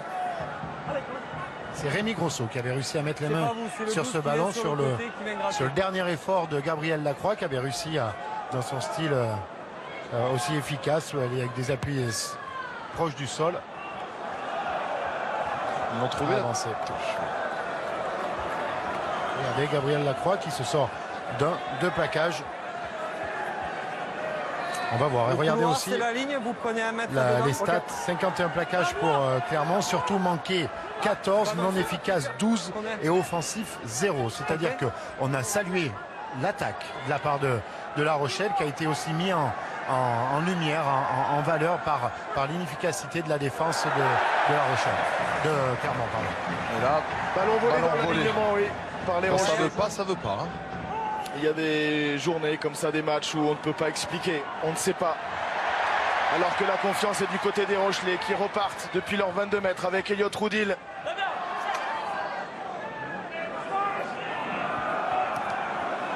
Antonio passe au contact pour Kift, ménagé en début de saison, fait son retour. Ah, il va avoir du monde. Saint-Zel, l'appel d'Aguillon, joue debout.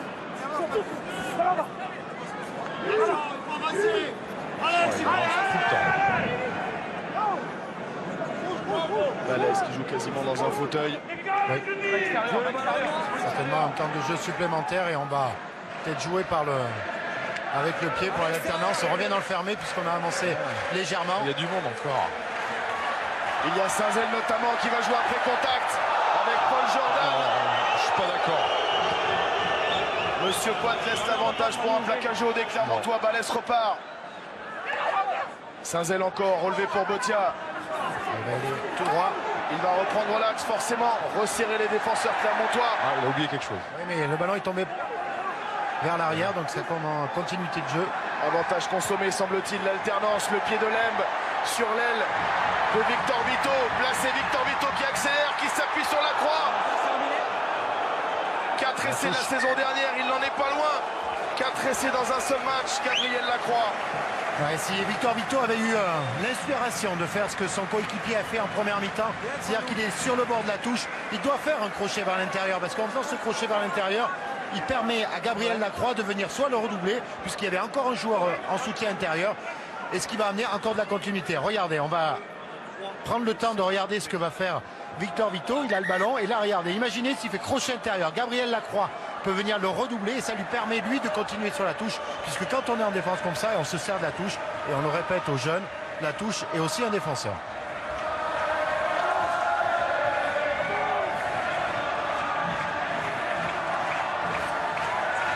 Et il y aura du changement du côté de Clermont.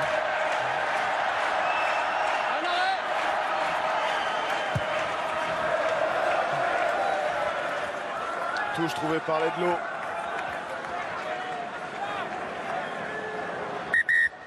Le coaching annoncé par Romain. 2-3-7 jaune. 2-3-7 jaune. Voilà, 2-3-7 jaune. C'est Benjamin Kaiser qui va faire sa rentrée au talonnage. Zirakashvili, l'homme au 8 final qui rentre. Et également le numéro 10, Joe Gardze, qui n'est pas de la famille de l'entraîneur de La Rochelle, mais ils sont du même village en Géorgie, du même club. Koutadzi. Il faut secouer tout ça, remuer tout ça, Benjamin Kaiser. Colmater les brèches, endiguer les offensives rochelaises comme ici. avec un plaquage senior. Sirakashvili s'est couché. L'avantage est en cours pour les Clermontois qui repartent. Changement d'appui. Grosso qui ressort extérieur. Strettel en avant. Ouais. Scott Spedding qui avait bien redressé sa course. Et c'est Strettel, il me Vous avez semble, initiative de jeu, opportunité qui s'est claire et porté un peu évidente. trop vite à hauteur. Malheureusement, votre passe ici est en avant. Néné, ouais. Let's go, prochain, les gars. On va voir si les mêlées restent équilibrées. Allez, on travaille encore tous ensemble, nouveau Regarde, joueur. Scott Spedding qui redresse Nouveau bien sa joueur, course. mais on travaille tous ensemble. C'est Strettel qui s'était porté devant lui. Je vous ai dit quelque chose sur la dernière. Retour à la compétition compliquée pour Fritz Lee. Qui n'a pas l'occasion de s'exprimer. Ils ont pourtant, en début de match, répondu de la meilleure des façons. Les Clermontois ont produit du jeu. Et voilà, ils sont sous pression constamment. Les standards sont les mêmes. Les standards sont les mêmes. Même si c'est la deuxième mi-temps, les standards sont les mêmes. Arrêt, on supporte et après on rentre au jeu. S'il vous plaît, juste l'épaule, ça. Oui. Allez. Lâchez l'épaule à gauche. Les commandements, il faut qu'ils soient assez rapides parce que c'est difficile de tenir la position comme ça. Entre lié et flexion. rentré. Là, ça va. Lié. Jeu. Merci.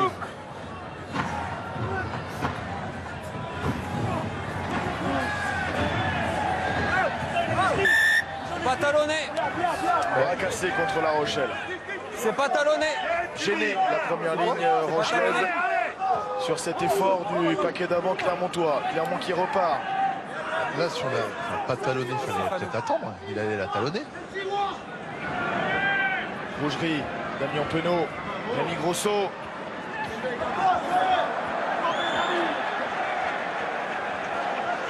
Spedding, Lopez pour la penderie. Passage de Fritz Léavid. Spedding qui passe les bras, qui trouve Damien Penaud. Il y a des brèches. Ils sont capables, les Clermontois, c'est poussé au pied par Rougerie. Gêné dans sa course. Rappel à l'ordre de Monsieur Poit. On va l'écouter.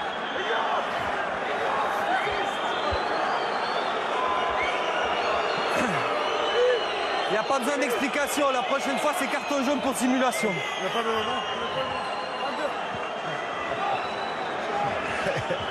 Il a voulu le... La Ligue 1, c'est juste après. On va voir. Il a l'expérience, évidemment. Ouais, il peut amener en moins le doute à l'arbitre. C'est peut-être la fin, en fait, quand il a levé les bras, qui n'a pas pu à Robin Poit. En tous les cas, le joueur, il est gêné. Ça, c'est une certitude. C'est sûr. Il en a peut-être rajouté, ce qui n'a pas plu au directeur de jeu, Romain Poit. Bon, moi, je me suis fait expliquer la pénalité maintenant avec le nouvel light. Donc, on est obligé de talonner. Donc, on ne peut plus le gagner à la poussée. Donc, le ballon est obligé d'être talonné. Là, il est en avant.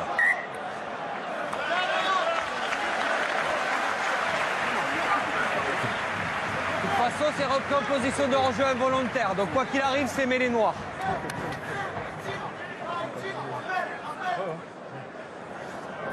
Neuf noir, 9. Vous savez pourquoi il y a un bras cassé sur la dernière? Parce que comme je vous ai dit tout à l'heure, vous mettez en travers et il ne peut pas talonner. Comme il ne peut pas talonner, nouvelle application de règle, c'est bras cassé. Je vous ai déjà demandé de la mettre droite, vous allez la mettre droite à partir de maintenant. Vous la mettez droite, devant le pied ou pas, c'est pas mon problème. Droite. Explication limpide de Romain Poit, qu'on retrouvera peut-être dans la version originale, cette nouvelle rubrique de la nouvelle émission de Canal que vous suivez tous les jeudis à partir de 22h30, le Light Rugby Club. La part belle au rugby, techniquement, philosophiquement, le jeu, pour tout savoir. Alors qu'on revoit ici... Allez, ici, on va revoir c'est surtout la tentative. Mais regardez tous les joueurs de Clermont sur la même ligne. Il n'y a pas de surnombre, il n'y a pas de joueurs qui viennent sur le champ profond. Pour la défense de La Rochelle, c'est assez simple à défendre puisqu'il n'y a pas deux niveaux d'attaque. On met tout le monde, on compense, on défend avec la touche. Comme je vous disais tout à l'heure, la touche étant un défenseur supplémentaire. Pas d'incertitude, simple à défendre de la part de La Rochelle. Allez, on va regarder l'introduction, savoir s'il y a un talonnage. Ici l'introduction est droite. Bon, Bras cassé, voilà. poussé anticipé des Clermontois. Balès avec Limbe. Sortie rapide de Balès. Ballon relevé pour Kift. Balès encore. Ryan Lem l'a sauté. Techniquement très propre Ryan Lem ce qu'il fait. Lui aussi joue dans un fauteuil. Il a des ballons propres, des ballons rapides. Oui, mais jouer dans un fauteuil et faire les bons choix, c'est autre chose. En tous les cas, certes, il joue dans un fauteuil, mais pour l'instant, il fait que des bons choix. L'audace aussi de jouer debout. En avant que M. Poit ne semble pas avoir décelé. Là en avant de John Ekovu. Avec une situation encore offensive pour les Rochelais.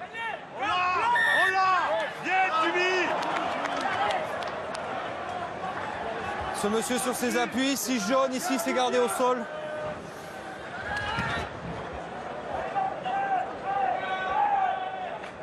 On va chercher directement les extérieurs. Alors en jouant avec des grandes passes comme ça, forcément on amène le ballon très vite à l'extérieur, mais on se coupe des soutiens. Et là c'est la Pandry qui a réussi à mettre les mains sur le ballon, même si le défenseur, l'attaquant de La Rochelle s'était mis en squeeze ball. Pas d'efficacité au déblayage. Avantage défense. Il y a eu du changement en première ligne. C'est Dani Priso qui fait sa rentrée en pilier gauche, qui avait marqué un bel essai la semaine dernière au Stade Français. Également rentrée du numéro 23 en pilier droit, Bougani, le pilier droit international.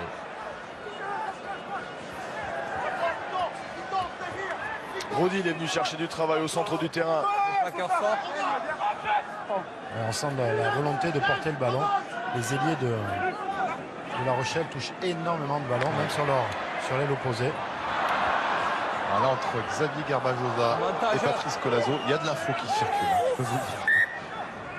Oui, mais il y a quelques imprécisions dans ce début de deuxième période des Rochelais. Il y a beaucoup d'envie, beaucoup d'initiatives, mais des petits réglages à effectuer. Oui, des petits réglages parce qu'il ne faut pas tomber dans la facilité. Ils ont fait énormément de passes avec quand même beaucoup de réussite. Et là, on voit Govou qui ne sait pas s'il doit donner, garder son ballon. On est entre deux. Et dans ce sport-là, si on est entre deux, on fait des choses forcément à 50%, donc à moitié.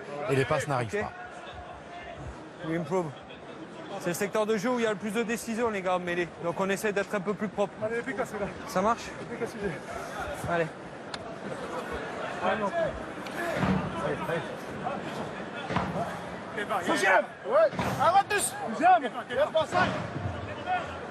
Flexion. Lié. Jeu. Voilà, très bien. Il y a de l'eau dans le fermé. Merci de touche. Personne.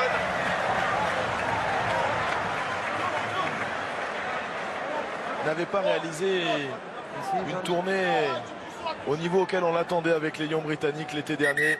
Ledlow. Et a du mal à trouver ses marques. En tous les cas, sur ce lancement, on n'a pas trouvé preneur. L'international écossais si brillant sous le règne de Vern Cotter, la nouvelle génération écossaise. Et il y a eu du changement du côté de l'ouverture à Clermont. C'est Camille Lopez qui laisse sa place à l'Argentin Patricio Fernandez.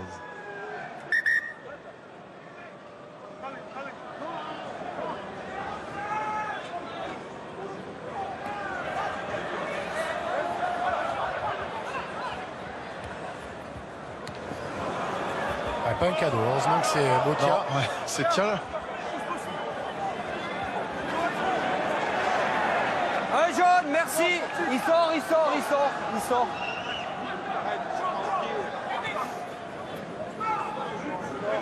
Il recule un peu 6 sur les lignes. Xavier Garbajosa qui dit on ne faut pas jouer pour jouer, on surjoue comme il dit. Et sachant que derrière ils sont efficaces dans leur jeu au pied. Vous allez peut-être le confirmer, ils ont l'appui, un peu plus l'appui du vent. Comme vous l'avez dit, jouer non, pour... je ne vais pas vous le confirmer. Mais moi je vous le confirme, ils ont le vent avec eux. Le vent tourne. C'est un vent marin avec un coefficient de marée de 19. Là, on ne peut pas trop...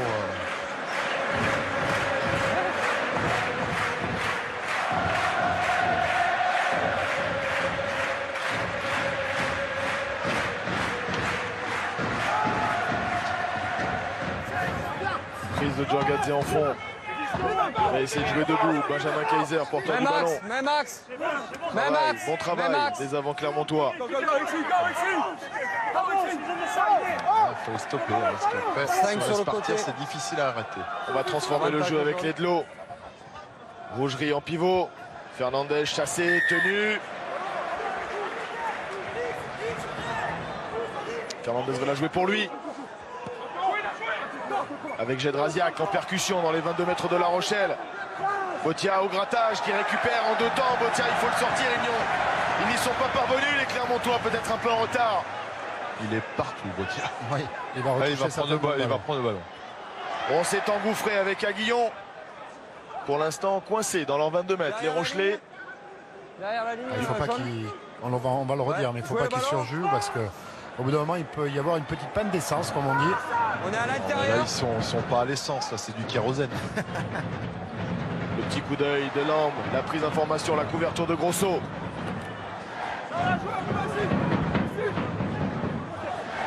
La possession en faveur des Clermontois avec Damien Penaud qui a trouvé quelques brèches sur ses rares ballons, encore une fois. Fritzli, bon appel de Fritzli qui va marquer. Le réveil des Clermontois, en tous les cas la réaction de longues minutes de travail. Ouais, on joue dans ces 22, on s'expose à des contres au lieu de renvoyer le ballon dans le cas adverse par le pied. Petit jeu au pied par-dessus, inefficace, pas approprié, contre de la part des Clermontois. D'accord. Enfin, on va pas leur reprocher de jouer. Non, mais c'est déjouer, c'est pas jouer, c'est jouer intelligemment. Bon, voilà, exactement. On se met dans la position de jouer tous les coups, mais si c'est fermé, le jeu au pied fait partie de l'arme pour pouvoir se dégager et revenir dans le camp adverse. Bien, coach. Pardon. 2 points en faveur de Clermont qui reste mené sur la pelouse du stade Marcel de Flandre, 48-13, 7 essais à 1. Le champion de France qui peut encore faire mieux, capitaliser peut-être sur ces quelques errements rochelais avec du coaching à venir.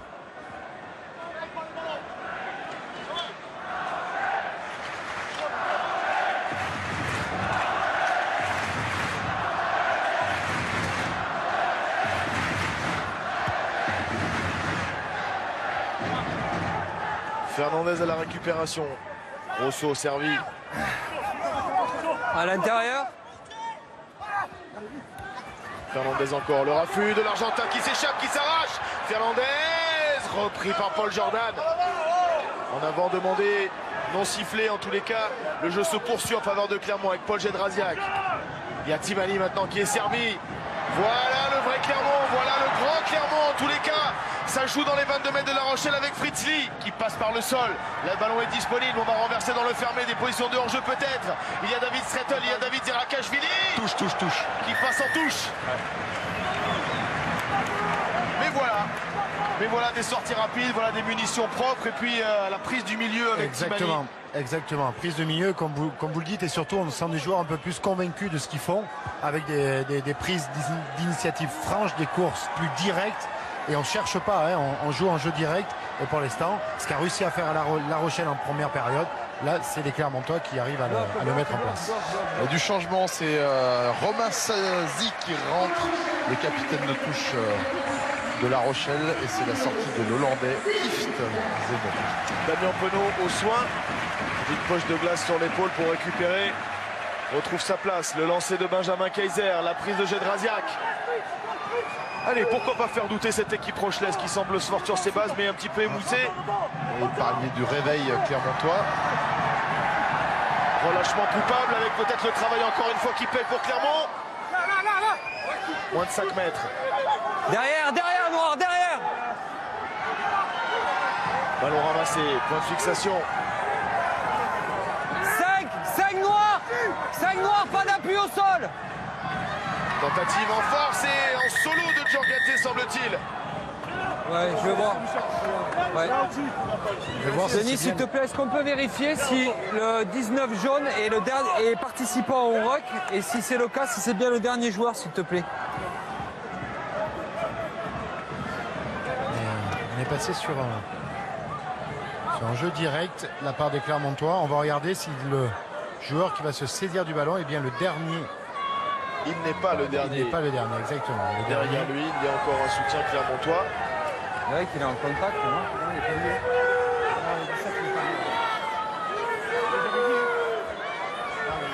mais il y a un mec derrière qui est lié. Oui, il est lié. Un mec qui est lié Et le mec derrière, Romain Poit, c'est Étienne Frégou. Exactement. Oui. Voilà, le numéro 17 que vous voyez, 17 évidemment, comme Charente-Maritime. Il est là. Bien identifié. Manipulation dans le ruck, pénalité contre les jaunes. Donc il s'est refusé.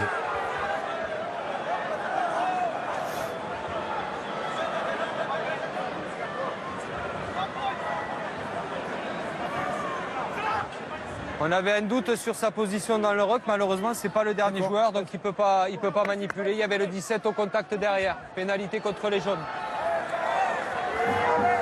Et classe, Aurélien Rougerie. Manipulation dans le ruck. Conteste jamais. Non, manipulation dans le ruck. De toute façon, ça pas sert le dernier jamais à joueur. rien. Pénalité contre les l'arbitre. Si, à prendre un carton jaune. Voilà. Merci Denis, complètement d'accord avec toi. La classe. Et Denis, c'est Denis Grenouillet qui est arbitre vidéo aujourd'hui.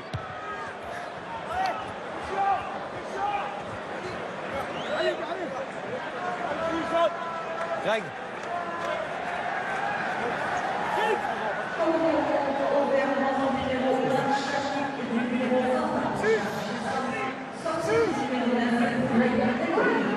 Charlie Castan est entré à la place de Ledlow. Vous faites tout. Avec la prise de Victor Vito, le ballon dans les mains de Forbes. Faut réagir. Hein. Timani. Le 5 dans l'axe, très bien. Travail de Timani dans la règle. Au plaquage maintenant. Jouez le ballon. N'arrive pas à sortir proprement de leur camp les Rochelais. Peut-être ici avec Kovu. Il a fait un sacré match Kovu aussi. Hein. Eaton est là.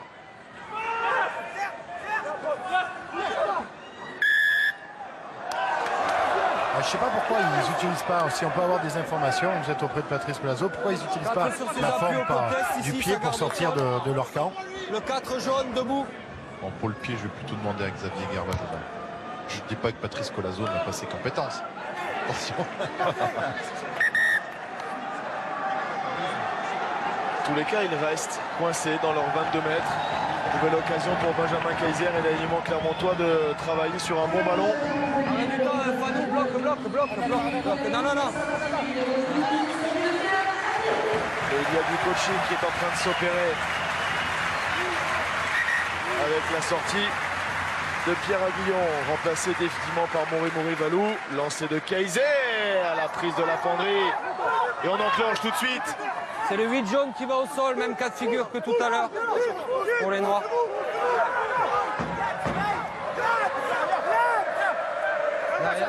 Efficace en défense les Rochelais. Premier plaquage efficace qui permet pas aux Clermontois d'avancer. Ah, il y a un blessé. Clermont.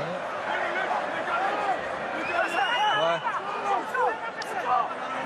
Damien Penaud semble rester au sol. Si c'est lui. Sans ballon. Sur le lancement sur Aurélien Rougerie, le travail maintenant de Benjamin Kaiser. Pour moi, c'est pas plus qu'une pénalité. Ritli. C'est une brique. Avant de Grosso. Trop de fautes sûrement du côté Rochelet selon Il y Monsieur a Poit. plaquage sur ballon ici et là le joueur qui perd ses appuis. Qu'est-ce que vous voulez la pénalité laquelle? Celle-là, la plus proche. Capitaine Noir. Denis, s'il te plaît. Capitaine Noir. Capitaine Noir. Regardez, hein, il est pris sans ballon. Capitaine Noir. Oh. Il accompagne au sol, il n'y a pas plus qu'une pénalité. Ça fait 6 fautes en deuxième mi-temps. Je suis aux côtés de Xavier Garbajosa. C'est Cédric Emmons qui me demande de vous demander pourquoi vous ne sortez pas au pied quand vous êtes chez vous. C'est une bonne question. Je tente de m'efforcer de le savoir. C'est pour ça que je suis descendu sur le bord du terrain, pour savoir pourquoi à un moment donné. Surtout, on n'utilise pas le pied. Alors, ça nous a bien souri en première mi-temps, mais par contre, quand on l'a fait à mauvais escient. Et on a pris un essai derrière face à cette équipe de Clermont, donc il ne faut pas offrir des munitions comme ça. Voilà. Merci. 12 jaunes. Comme quoi un entraîneur ne dirige pas tout. Exactement. Ouais. Vous avez remarqué que vous avez des bonnes 12 questions. jaunes, s'il vous plaît. Oui. Et il y aura du changement. C'est William Demotte qui va rentrer, qui est né à l'ASM, qui était à Agen. La dernière était propre, on la garde en mémoire la dernière. Parce qu'il va rentrer en deuxième ligne. La dernière était bonne. En troisième ligne. Par contre, il y a la sortie de Penaud, je vois. Pénalité ici, mêlée jaune. Oui, remplacé par Peter Betham. Je vais aller aux nouvelles. L'une des recrues de cette équipe de Clermont cette saison, numéro 22. Alors qu'on voit ici William Demotte, qui est né à Clermont, mais qui joue Flexion. pour l'ASM. Qui jouait pour l'ASM. Lié. Bétham aura-t-il des ballons pour s'illustrer? En tous les cas, les Rochelais sont souvent sanctionnés, trop souvent sanctionnés selon M. Poit depuis le début de cette deuxième période. 6 fois pénalisés dans les, on va dire, les 10 dernières minutes. Ça fait beaucoup trop. Je pense que la prochaine faute intentionnelle de la part des Rochelais va leur coûter un carton jaune. Et voici le nouvel associé d'Aurélien Rougeau au centre de l'attaque de Clermont. Section. Nouvelle-Zélande, international australien, Peter Bétham. Lié. Puncher, joueur d'expérience aussi. Penaud, c'est juste un coup au ventre. Hein. Il a pris un caramel et il a mal à la cage abdominale. Ceinture. La cage, ouais. Moi, je sais pas ce que c'est les abdos, donc. La cage, elle est thoracique. Ouais, c'est... Allez, léger raccrochage, la rencontre a perdu en intensité. 17 qui amène au sol. En intérêt, non, mais c'est vrai qu'il y a moins de rythme, beaucoup de fautes. La fatigue, évidemment, du côté des Rochelais, qui aussi, peut-être, comme le disait Xavier, n'adaptent pas leur stratégie comme il le faudrait. Oui, c'est souvent le cas. Hein. Quand on arrive à l'heure de jeu, l'intensité est en train de tomber. Il ne faut pas oublier que les joueurs qui sont sur le terrain ont subi une énorme travail physique, un travail de charge pour pouvoir tenir toute la saison. Donc forcément, à l'heure de jeu, c'est pour ça que vous voyez tous ces remplacements. Comme je vous l'avais dit, deux mots rentrent. Il y a également le numéro 16, Pierre Bourgari, au 97. Hein. Il y a mieux encore, parce que je vois Jean-Victor Goyot, il est 98. Qui a été formé au club. Il va faire sa rentrée. Victor Vito qui a marqué un des 7 essais Rochelais, son premier de la saison. Les Rochelais, imprécis en conquête. Garde-t-il la maîtrise du ballon? Oui, par Romain Sazi. À l'intérieur. Friso.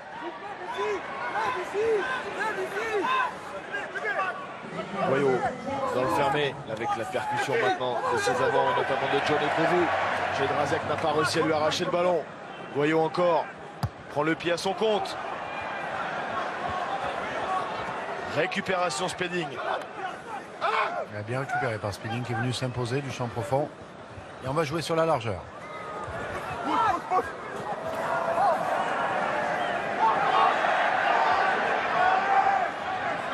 Chassé, Grosso, mise au sol. Benjamin Kaiser va éjecter. Deux blessés. Aurélien Rougerie a vu un intervalle. La percussion sur Botia. Toujours là, Aurélien Rougerie. Benjamin Kaiser, renvoyé. Attention, ça. Oui, ça tape fort. Hein, les espaces sont de moins en moins faciles à négocier. Jouez le ballon. Pardon. Il faut essayer de mettre simplement de la vitesse dans la libération. Vous voyez, il y a un temps mort. C'est l'ailier côté fermé qui est obligé de venir jouer les demi-mêlées. Là, il y a de la vitesse. Avec Grosso à l'intérieur, il a la solution. Grosso, il a passé les bras. Il a sorti les bras pour Peter Bétham. Un soutien efficace, un soutien qui conclut le deuxième essai de Clermont. Nouvelle éclaircie pour les Clermontois, mais il en faudra plus, encore. Encore plus, oui, pour pouvoir revenir dans cette partie. En tous les cas, on va voir le beau travail de Grosso.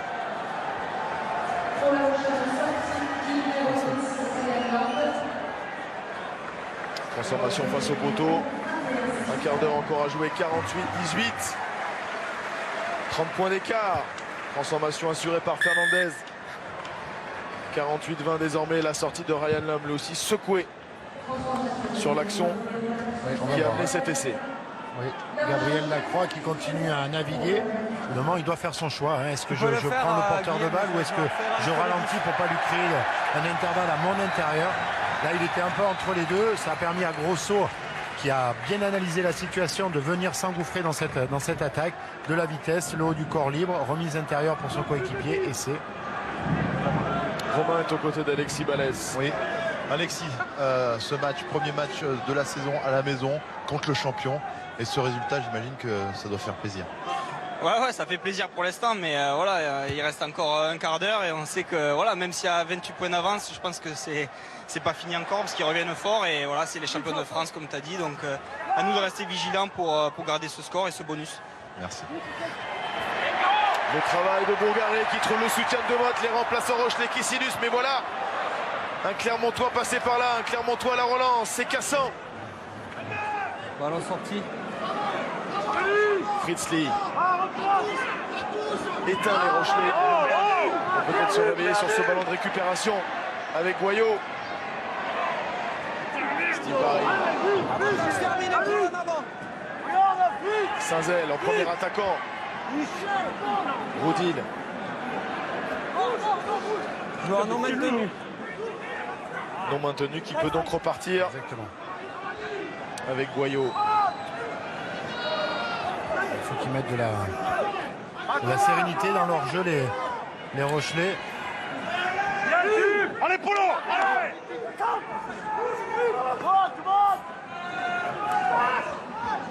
Allez, Polo! De Motte. Plaquage! Pénalité contre les Clermontois. Pas une très bonne nouvelle pour Ryan Lam, c'est une suspicion des fractures du cartilage. Alors les deux médecins que vous êtes, vous voulez me reprendre? Et non, vous êtes en position c'est bon, c'est au niveau des côtes, c'est ça? C'est exactement ça. C'est une phase Très douloureux. C'est la même blessure. On souffre Geoffrey Doumerou, qui a été très bon lors de l'entame de match le week-end dernier au Stade Français, mais qui lui aussi est indisponible plusieurs semaines. Ryan Lem aussi manquera sûrement à l'appel. En tous les cas, des examens seront passés. On va revoir sur ce ralenti. Pour l'instant, il n'y a rien. Et c'est les plaqueurs qui restent dans la zone, qui ne se sortent pas. Donc, ce qui permet et offre une pénalité aux Rochelais, qui vont prendre les 3 points. Hein? Bien. Il me semble qu'elle est trompe qu'on a pris hier. Les poteaux!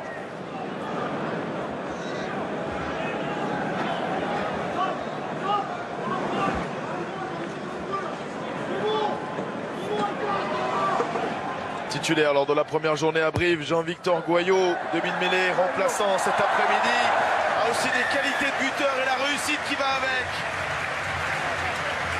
51 à 20 en faveur de La Rochelle. Et un nouveau changement en deuxième ligne, c'est Timani qui va laisser sa place au jeune Maxence Barjot. Oui, vous voyez sur ce ralenti les regards, avec beaucoup d'interrogations. Les joueurs qui se cherchent du regard pour savoir quelle solution apporter, quelle solution envisager pour essayer de revenir dans cette partie. Ballon qui traîne, récupération Morimo et Valou. Reperdu. Chedrazak a rentré sa course, le soutien de Fernandez. Avantage terminé. Cassant même sens.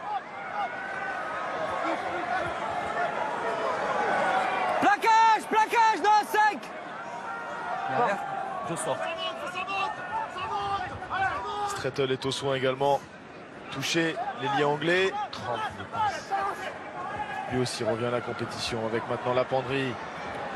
Cherche à trouver une porte ouverte et tombé sur Kovu. Kaiser. Rosso. Pousse au pied, en touche. La touche est-elle rochelaise? Oui. C'est dommage, c'est encore une munition, un ballon perdu. On va considérer, on va le mettre dans la case des ballons perdus de la part de l'équipe de Clermont. Noir, s'il vous plaît, on les voit, Noir. ils sont tellement efficaces quand ils multiplient les temps de jeu. Ils ont des joueurs capables de prendre les bonnes décisions dans les bons endroits du terrain. Maintenant, s'ils se débarrassent du ballon systématiquement en bout de ligne, ils ne vont pas avoir de munitions. Un gros plan sur Ryan Lem, demi d'ouverture anglais, touché aux côtes. Et La Rochelle qui veut bien finir après une deuxième mi-temps loin du niveau de la première où tout leur avait réussi aussi. Exactement. Alors, on va attendre la fin du match. Pour l'instant, il y a une mi-temps pour chaque équipe. Jouez le ballon. Goyot le pied. Trop long. Rosso à la récupération. Cassant. Cette défense rochelaise à la limite.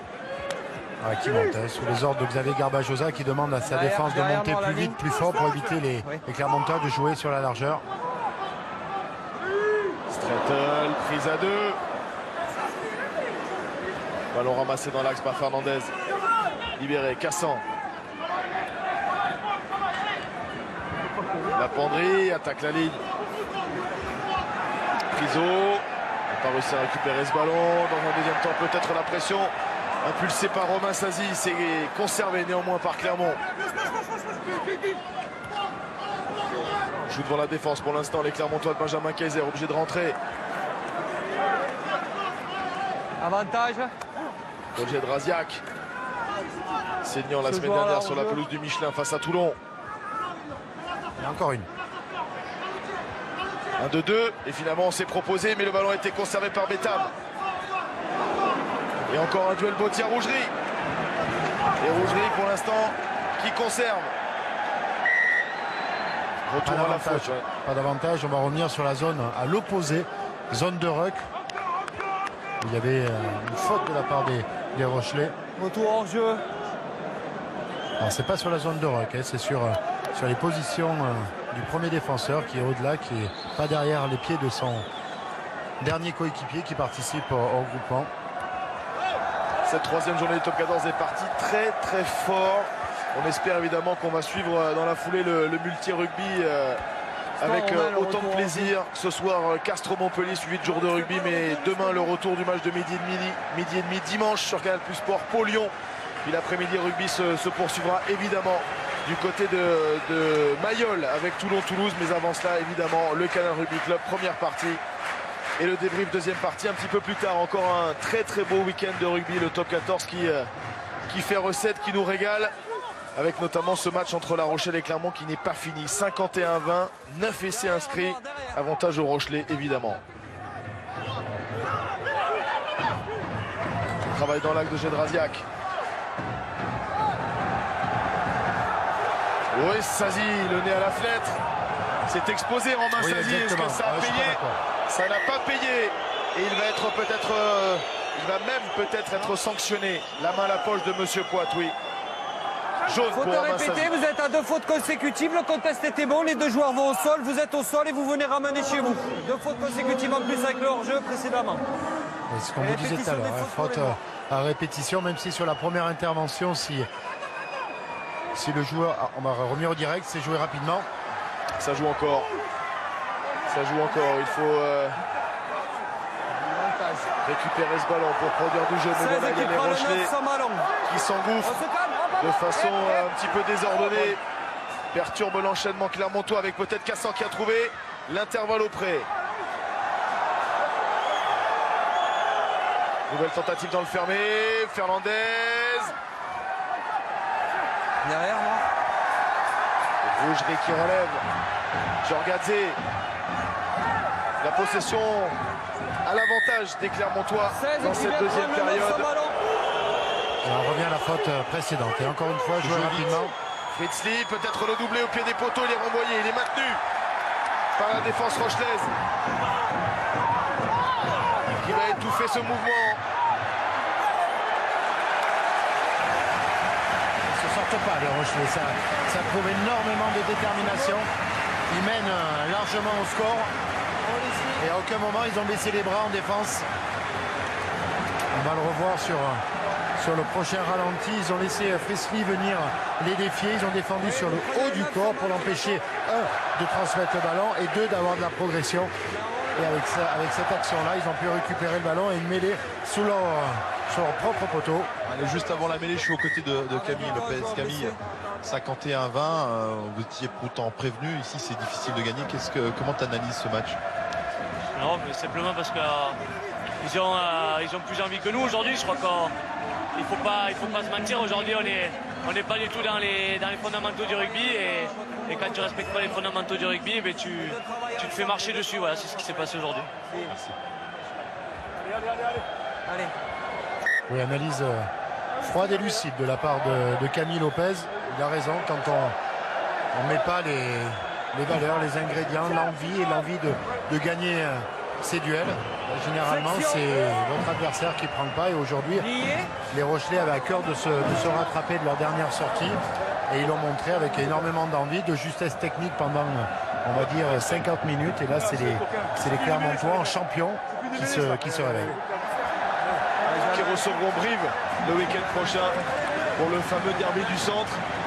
Brive qui était venu gagner la saison dernière sur la pelouse du stade Marcel Michelin. Rendez-vous pas comme les autres, évidemment. Les Rochelais, nous, on les retrouvera à Agen en déplacement. Ils vont enchaîner d'ailleurs 2 matchs face aux 2 promus, Agen puis Oyonnax. Mais Clermont va se relever, c'est sûr. Comment mêler, comme Zirakashvili. Pas d'incidence avec le dégagement finalement des Rochelais. Le ballon qui reste dans l'air de jeu, qui flotte finalement. Récupéré par Speeding, mise au sol. 5 derrière. Moins de 4 minutes à jouer. Avec Djorgadze qui repart face à Demotte.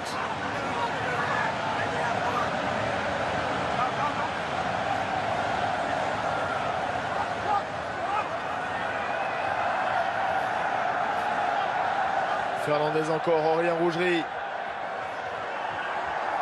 Cherche à passer les bras, cherche à faire jouer derrière lui. Zirakashvili, Fernandez, Kaiser.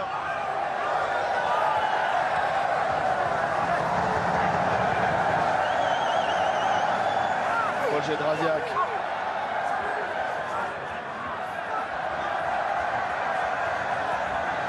La redoublée de Rougerie qui va contourner, allonger. On a sauté, il y a soutien intérieur maintenant sur Grosso. Grosso, toujours cette difficulté peut-être à faire jouer derrière lui, mais en tous les cas le ballon récupéré par Mori Valou. Mori Valou, le funambule, qui amorce une nouvelle relance. Transformation du jeu avec Goyot, il faut peut-être jouer loin, très loin, avec Saint-Zel, qui va ménager un intervalle, ballon récupéré par Bougamdi.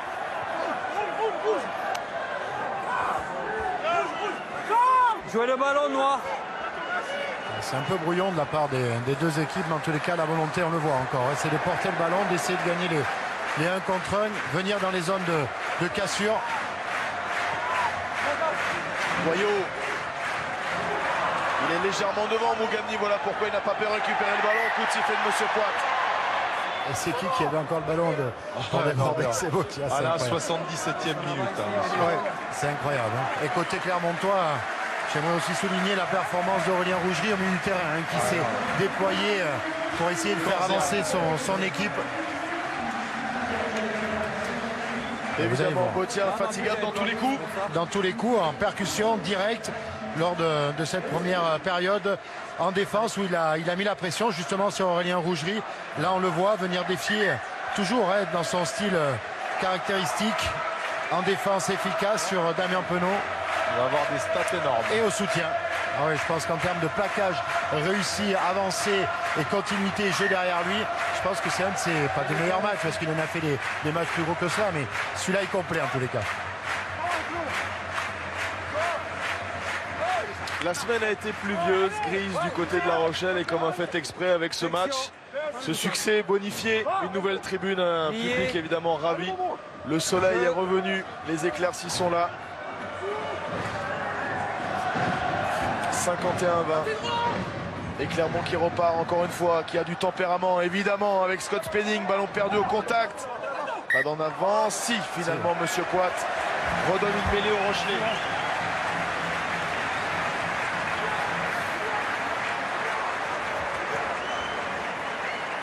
Il continue de tenter les Clermontois. Ils sont allés chercher de la largeur. À mon avis, il fallait jouer peut-être dans le dos de Scott Spedding qui était venu lui se proposer à hauteur, ce qui a fait resserrer la défense. Il y a peut-être de la largeur cette fois-ci à trouver. Mais d'où on est, c'est quand même plus facile à voir.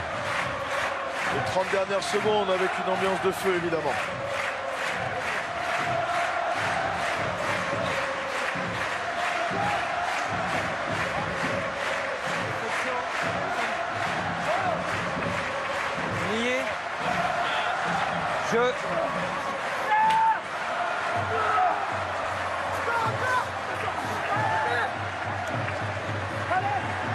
Le fermé. Steve Barry. La sirène qui retentit. Goyot qui va mettre un terme à la rencontre et c'est fait. La Rochelle fait tomber le champion de France pour son premier match de la saison à domicile. 51-20. Une victoire bonifiée pour les Rochelais.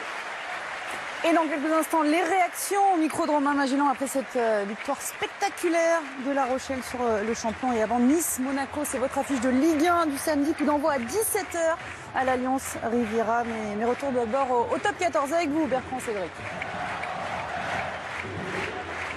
En ambiance, ici c'est La Rochelle. C'était un match important, le premier match de la saison à domicile. L'an dernier, les Rochelais n'avaient pas battu les Clermontois. Un match nul ici, une défaite au stade Marcel Michelin. Ils ont remporté ce match et de quelle manière? Cédric, quelques mots avant une première réaction. Oui, de quelle manière? En tous les cas, ils ont proposé une première mi-temps parfaite avec beaucoup de prises d'initiative, de la réussite et une seconde mi-temps, on va dire, maîtrisée avec une baisse de régime, ce qui est tout à fait logique. Ouais, aux côtés du valeureux capitaine, hein, il a donné corps et âme, mais malgré tout, le score est lourd, 51-20. Comment t'expliques ça? Je l'explique pas, ça fait mal à la tête, hein, tu vois. On pensait qu'on avait remis un peu les choses à l'endroit la semaine dernière à la réception de Toulon. Et on s'aperçoit aujourd'hui qu'on a encore beaucoup de travail. Je peux te dire que voilà, le sentiment tout de suite, après avoir pris pendant 80 minutes une vague noire, le sentiment n'est pas terrible. Donc voilà, on va faire le dos rond et se remettre au boulot tout simplement. C'est pas l'effet post-Brennus? Je sais pas, si ça peut intéresser quelques journalistes, pourquoi pas, mais nous on va juste fermer notre gueule et travailler. Merci. C'est ça aussi être un champion, c'est l'humilité. Il sait de quoi il s'agit, lui qui a une longue carrière avec Clermont, longue carrière internationale. Il y a des trous d'air, mais le trou d'air cet après-midi, il était pour Clermont et non pas pour les Rochelais de Romain Sazi, à qui tout a réussi en première mi-temps. Ouais, Romain, c'est vrai qu'une première mi-temps, une entame, vous étiez attendu. Je pense que Patrice Colazo et toute la semaine a été très sérieuse. Et puis là, ça a réussi face aux champions, le nouveau stade, nouvelle tribune. C'est une victoire complète aujourd'hui, j'ai envie de dire. Forcément, on ne voulait pas louper l'entrée à domicile. Après, semaine dernière, grosse déconvenue au Stade Français. On est passé complètement à côté. Donc on va dire qu'on a été remis dans le droit chemin. Et la première mi-temps, elle est parfaite. C'est vrai qu'on prend de suite le score sur des essais plutôt pas mal, on va dire. Et après, en deuxième mi-temps, on savait très bien que ça allait être un peu plus dur, que forcément, ils allaient vouloir revenir avec d'autres intentions que ce qu'ils ont proposé en première mi-temps. Après, il y a du positif, mais il y a des trucs à travailler encore. 51 points à Clermont, vous n'êtes pas encore satisfait? Ouais, honnêtement, le score, on le regarde pas trop. C'est surtout le contenu qui a été plutôt pas mal. Après le score, c'est anecdotique. Est-ce que Patrice Colazo va sourire dans les vestiaires? Va faire quoi? Est-ce que Patrice Colazo va sourire dans les vestiaires? Peut-être un petit sourire en coin, c'est possible. On va voir. Merci. En tous les cas, le contrat est rempli pour les Rochelais. Ça s'annonçait comme une fête. Ça a été une fête. Et finalement, les deux équipes qu'on attendait au top niveau la saison dernière ont gardé de beaux acquis. Mais c'est vrai que la saison reste encore longue. Il y aura encore beaucoup de joie, beaucoup de déceptions. Avantage à La Rochelle cet après-midi. Avantage à La Rochelle parce que La Rochelle a mis ce qu'il fallait pour pouvoir gagner ce match, a mis de l'envie, de la détermination. Ils avaient plus faim que leur adversaire. Aurélien Rougerie l'a dit. Il fallait faire autre chose pour pouvoir gagner à La Rochelle. On va nous quand même féliciter les Rochelais parce qu'ils ont envoyé du jeu. Ça a été un grand match de rugby. Il faut être deux pour faire un grand match de rugby. Et aussi féliciter les Clermontois qui n'ont pas fermé le jeu.